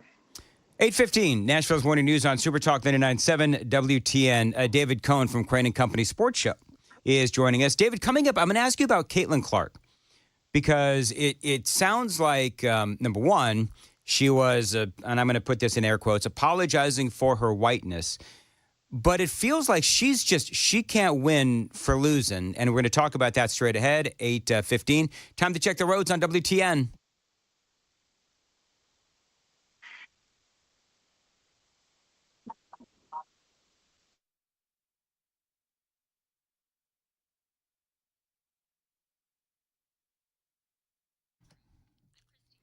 (8:16) Nashville's Morning News, and rain continues to fall. We earlier had some flooding out on Briley Parkway, so keep it safe and keep listening to us. Super Talk 99.7 WTN. David Cohn joining us.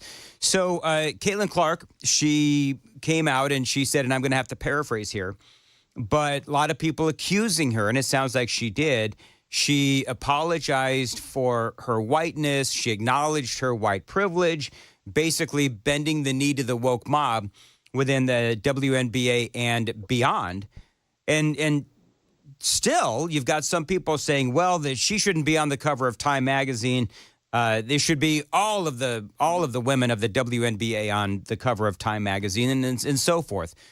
So it seems to me like she did bend the knee to wokeness. I'm not entirely certain why she did that, but she did it.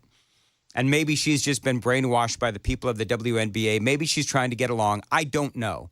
So, number one, what did you think of that? Were you surprised? And what has been the reaction within the WNBA? I know that outside of the WNBA, there's a lot of people that were supportive of Caitlyn Clark that are now frustrated by what she said and did.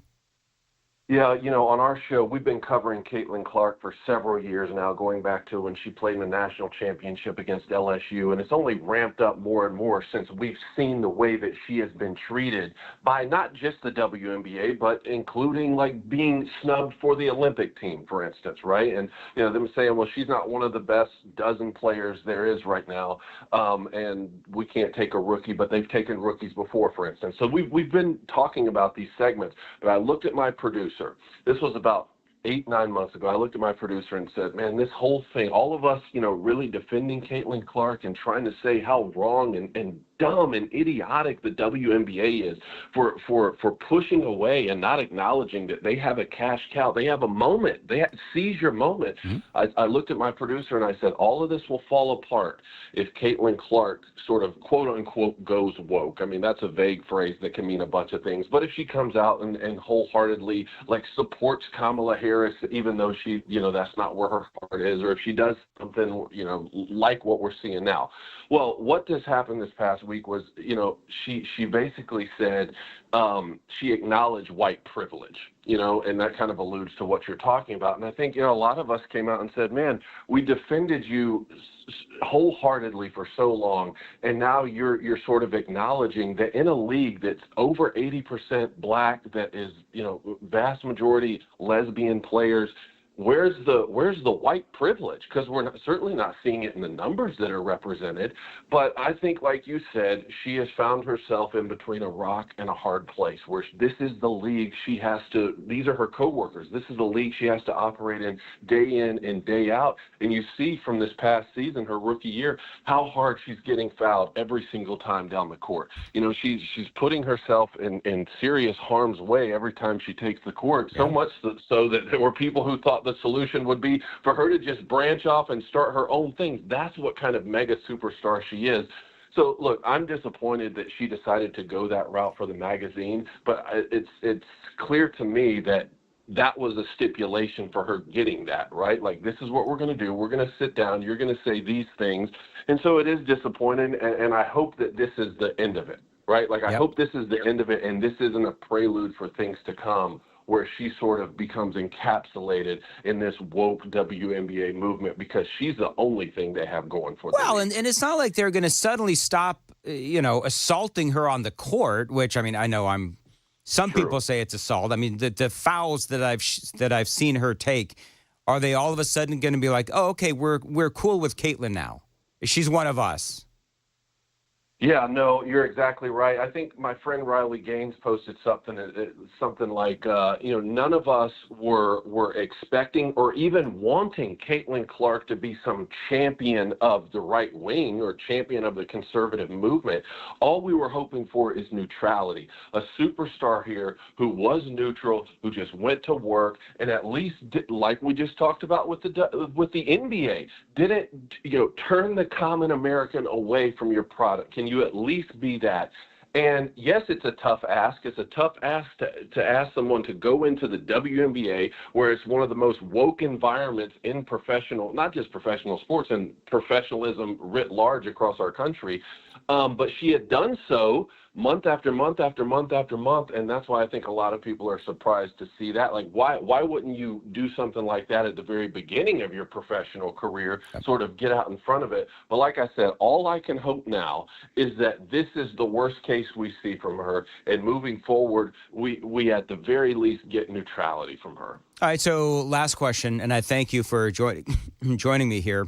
How long can the WNBA survive?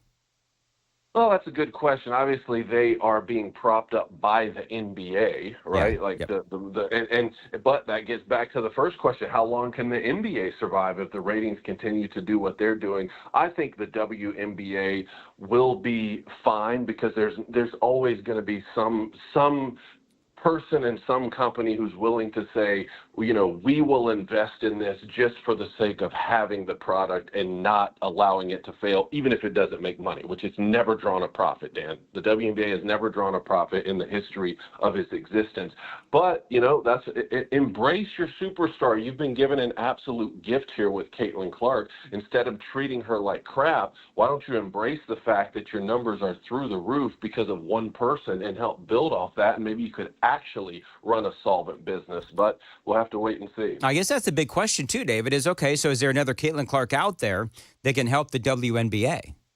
Well, there could be, if they would stop treating Caitlyn Clark this way. I'm a father now of 2 young daughters, both under 2 years old here. What incentive do I have to go and put a basketball in their hands and say, hey, if you're really good at this sport, one day you could play professionally, the way that my dad did with putting a football in my hand? I don't want my daughters to have anything to do with what Caitlyn Clark's going through right now. I don't care how great or how generational they are. I'd rather them do something else, ride horses, play tennis. So, yeah, there could be another Caitlyn Clark out there.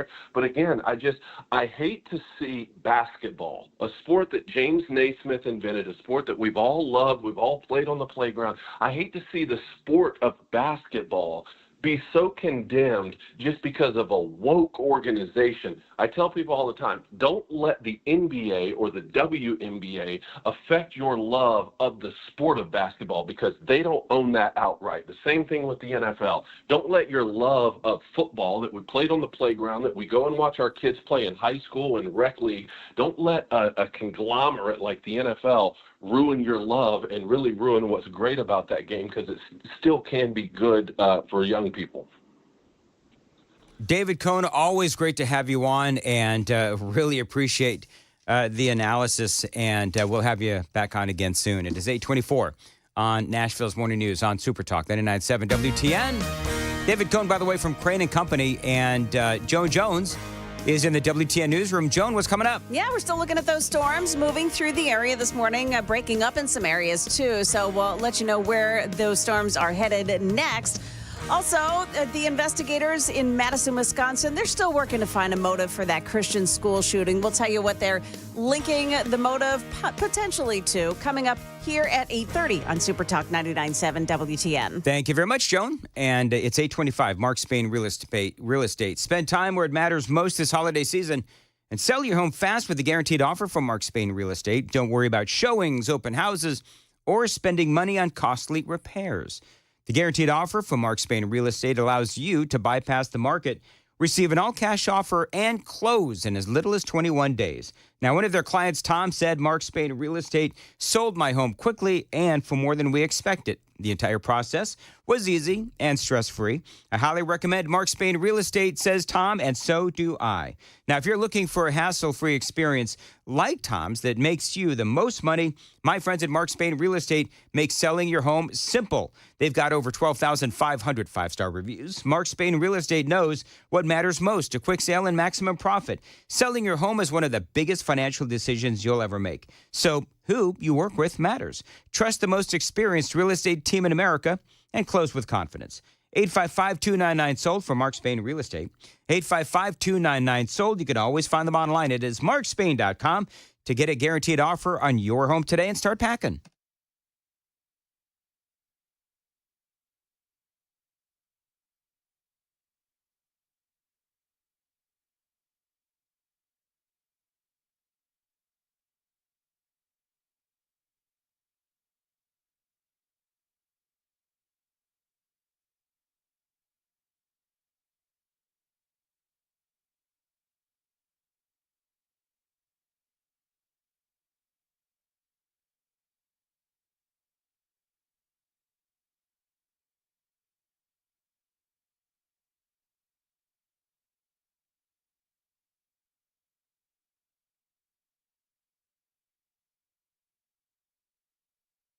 The guaranteed offer is the easiest way to sell your home. It's really simple. We bring you an all-cash offer. You close in as little as 21 days. No home inspections, no lock boxes, no open houses. Go to markspain.com to get a guaranteed offer and start packing.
Good morning, 8:30 now, and I'm Joan Jones with your top stories. We have some flood advisories as the rain showers continue this morning in Cadiz, Hopkinsville, Elkton, Russellville, Clarksville, Springfield, all of that.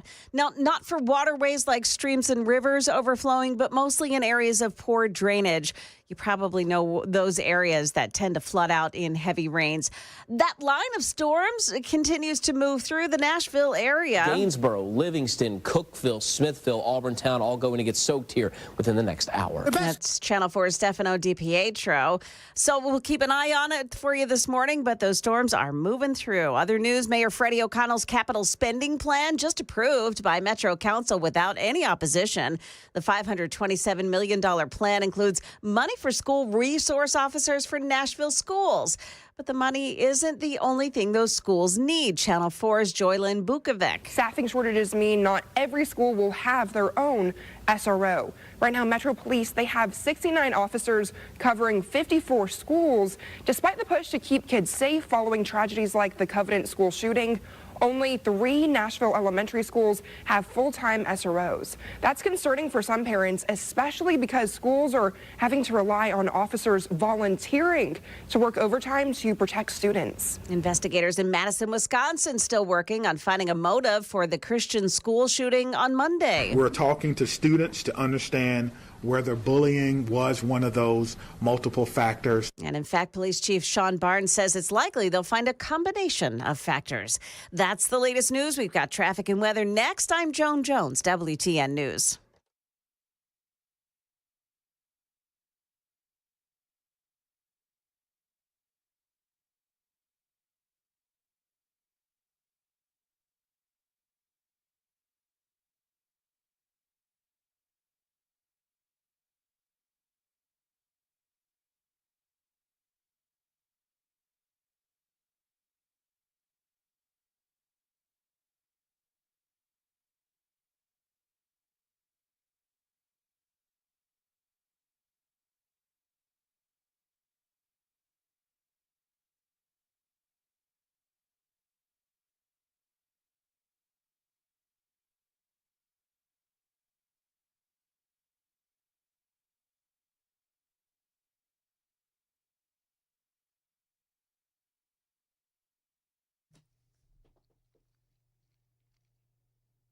.34 Nashville's Morning News on Super Talk 99.7 WTN. Dan Manids here for my friends at Stoltzco. Listen, if you've got a piece of land, maybe some property that you don't know what to do with, think about putting a pole barn up from Stoltzco. Now, these things can function as literally anything. It can be a garage. It can be an event space. It can be an equestrian building. You can live in it. But the bottom line is a pole barn from Stoltzco, it is going to stand the test of time. It really is. Now, they are the premier pole barn builders here in the state of Tennessee. You can also, by the way, plan ahead and build your retirement home. Again, the bottom line with these pole barns is they are really flexible, and they're also built to last. Now, a lot of folks in the city, they actually use these pole barns as barn dominiums, pole barns that you can live in as a getaway country home. So call my friends at Stoltzco. Tell them Dan told you to reach out. 615-622-5992. A lot of people are intrigued. I've been talking about these pole barns for a long time. And people check them out on their website, stoltzco.com, maybe on their socials, on Instagram or Facebook, and they say, yeah, you know what? That looks really cool. It's what I thought the first time I saw a Stoltzco pole barn. So check them out online. STOLTZCO, stoltzco.com.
Couple of spots on Briley Parkway in trouble this morning. Eastbound lanes in North Nashville at Dickerson Pike, an accident. And then one in Madison, Briley Parkway westbound, just before Gallatin Pike, exit 14. The left lane is blocked off by that one. Jolton, Clarksville Pike, west of Old Clarksville Pike, south, that's an accident as well. And got an accident in Green Hills on Hillsborough Pike at Crestmore Road. Traffic every 10 minutes every morning on Super Talk 99.7 WTN.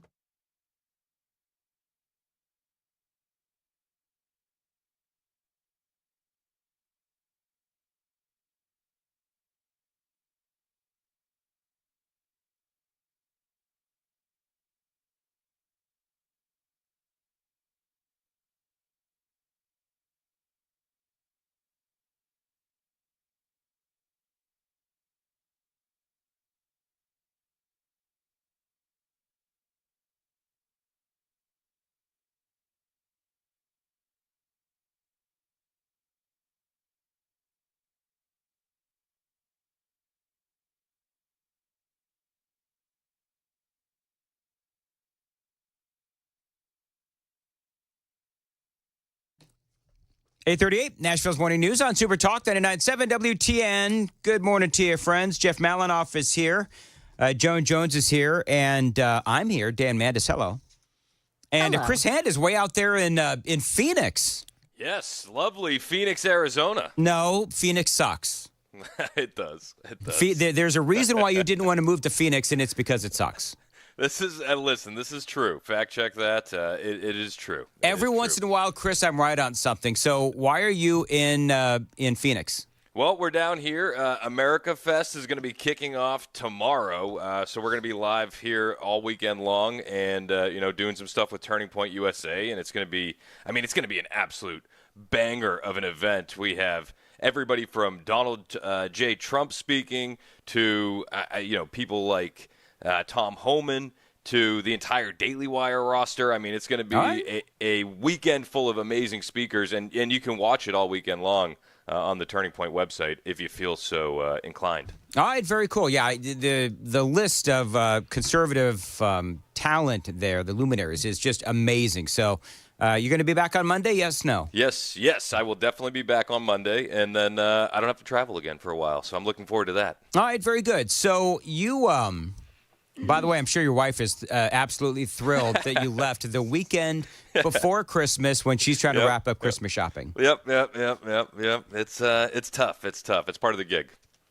Hey, Joan, you noticed that he just kind of skirted right by that whole thing? Oh, he sure did.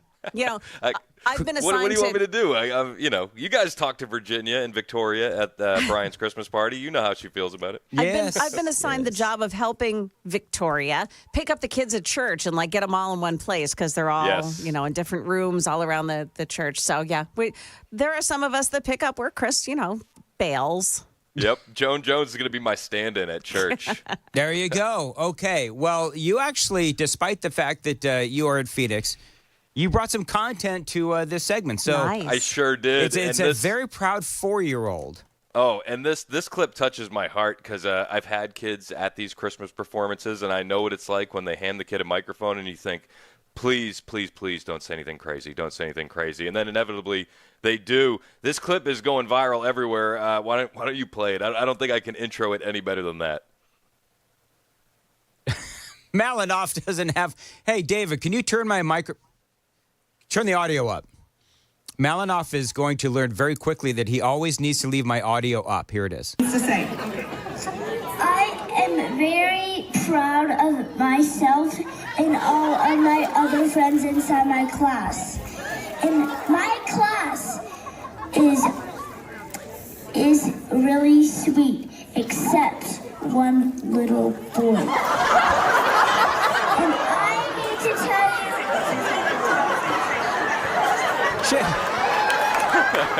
They took the microphone away from her. I would have let her finish. It's so funny. Yeah, they should have let her name names, little girl. Hey, air it out in front of everybody. So cute. Adorable. And when she said, "I'm thankful for myself," everybody thought that was the oh my gosh moment. Yeah. But then she kept going, and she wanted to air it out. I love it. You know what the funny thing is when she says, I am proud of myself and all of my other friends inside my class. I went every time I end the show, I'm going to play that. I'm very proud of myself. Except for this one little boy. Except for this one. It's funny because it's like only one. Yeah. Yeah. Because when you're that age, I mean, you boys don't like girls and girls don't like boys. I think, is that still the case? I mean, it's still the case. Is it still the case? Yeah. Oh, yeah. Fact check true. Very good. And we were having some fun with this earlier where Kamala Harris, have you seen the video of Kamala Harris where she, by the way, she herself was very proud of something that she has done as well. Have you seen this audio? I'm going to play it for you real quick, where she is speaking to, I guess it's a bunch of college kids in Maryland. And this is what she said. The true test of our commitment is whether, in the face of an obstacle, do we throw up our hands or do we roll up our sleeves? Now, she says that, and she's very proud of this. You can tell because she starts doing the Kamala head nod. Everybody know what I'm talking about with the Kamala head nod? Oh, yeah. Where she does that whole head nodding thing. But she wasn't done. She had something else to say. There's the nod. And as we approach, and I ask you to remember the context in which you exist. Oh, my gosh. Yeah. She's head nodding again, but wait. I did that.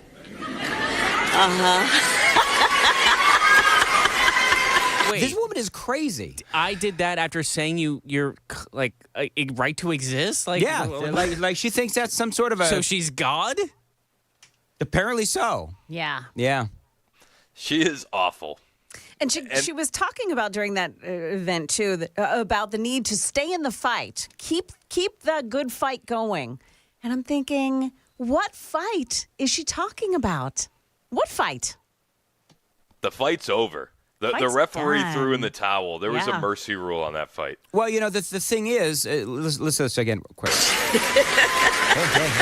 And I ask you to remember the context in which you exist. So what is the context? What's the context, Dan? Please tell me. Enlighten us. You don't want to hear my context this morning. I think we heard it at 7:30. That's got to be a first I've ever heard that. Wait, I mean, okay, so life. if I was going to go philosophical, you guys, I'm staying off the super text line today. But does anybody know, like super texters, what does that mean? The context with which we exist. What does that mean? Is that like is this one of those moments where somebody's going to say, that's a biblical reference, Mandis? You know what I mean? Because that always happens. It's not. I don't like. No, that's not familiar whatsoever. I would argue the context in which we exist is Donald Trump's America. Yeah. Yeah. Yeah, well, we pretty much here's do. the thing. No, right now we exist in Kamala Harris and Joe Biden's America. Fair. Yeah. Only by name. Have you seen them doing anything lately? No. Actually, Joe Biden's like, well, hold on. One more thing. Yeah, I did that. Yeah, she did do that. She brought us Donald Trump and J.D. Vance. Oh, that's true. Hey, Kamala, did you spend almost $2.5 billion on a failing presidential campaign? And can't pay it back? Yeah, I did that. There you go. And still needs more money. Yeah, did you have $2.5 billion over 3 months and end up $20 million in debt? Yeah. Yeah, I did that. We have a new hotkey. We have a new hotkey now. That's got to be on our hotkeys. Yeah, Oh yeah. We do. We have to Gotta put talk to that Bell on on that. Well, the funny thing is, it's like, okay, so when she says, yeah, I did that, you guys are right. I mean, you gave us, thank you, Kamala Harris, you gave us, 4 years of Donald Trump. I mean, she really did. And the reason why she did is because of moments like this, where it's just bizarre.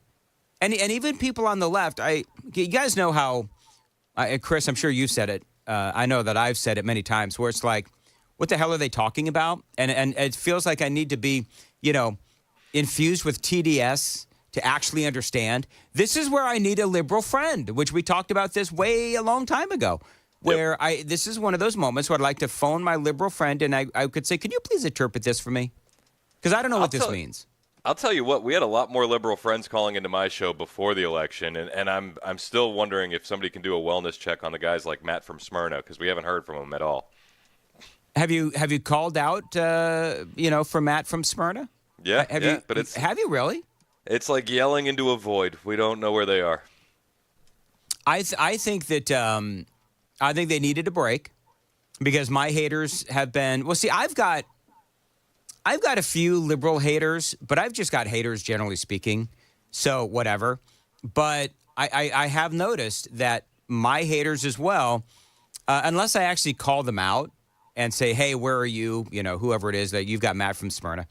And then they start hitting the text line. I'm here, you son of a beep. You know what I mean? Yep. So, yep. Fact check true.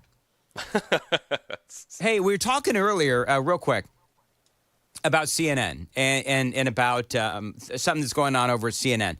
They were talking about, and you had of all people, Scott Jennings, of course, the one lone voice of reason on CNN. Do you know who's now on this panel with Scott Jennings? Michael Cohen. Yep. Can I ask a question? Is this how they are planning to rebuild whatever credibility they had before the election by having Michael Cohen on? That is insanity. So they're talking about Donald Trump and the polling and how it was wrong, and he's going to sue the woman from the Des Moines Register.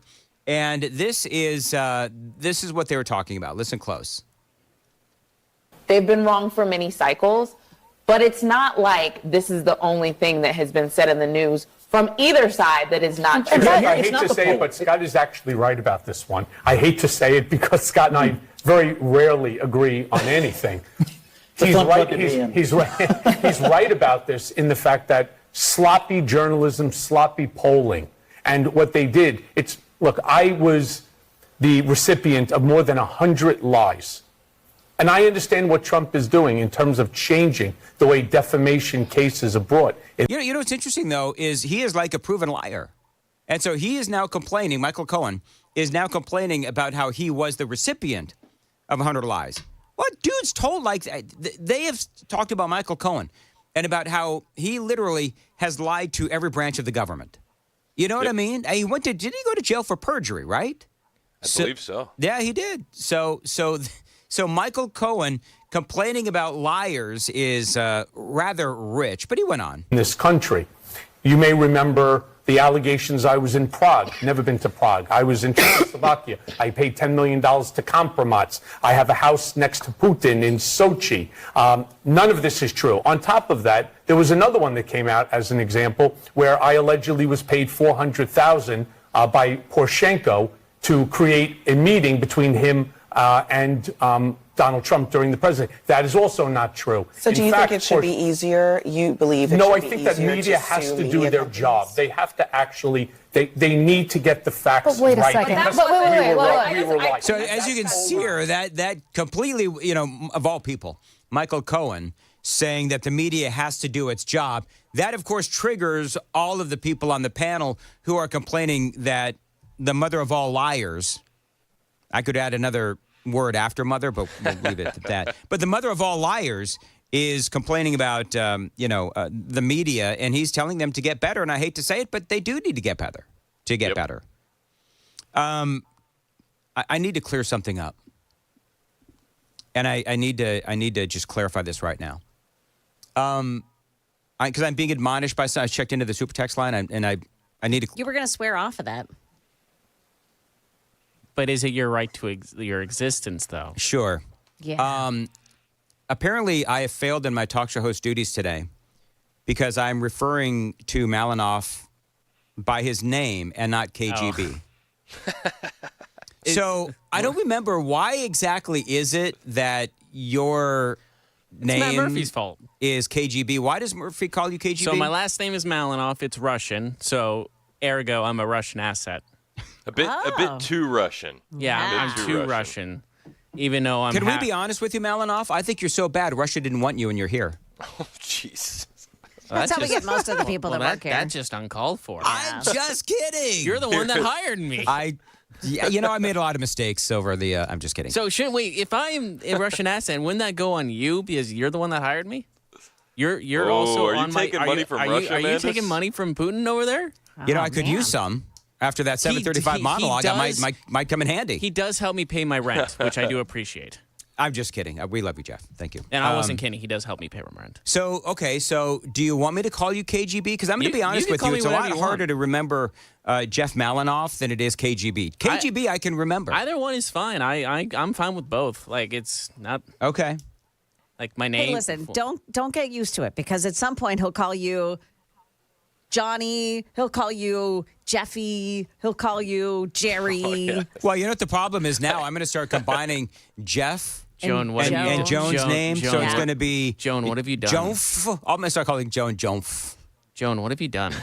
It's not I'm me, eagerly honestly. awaiting the day. You eagerly awaiting the day, says you Jeffy. unleashed. Jeffy.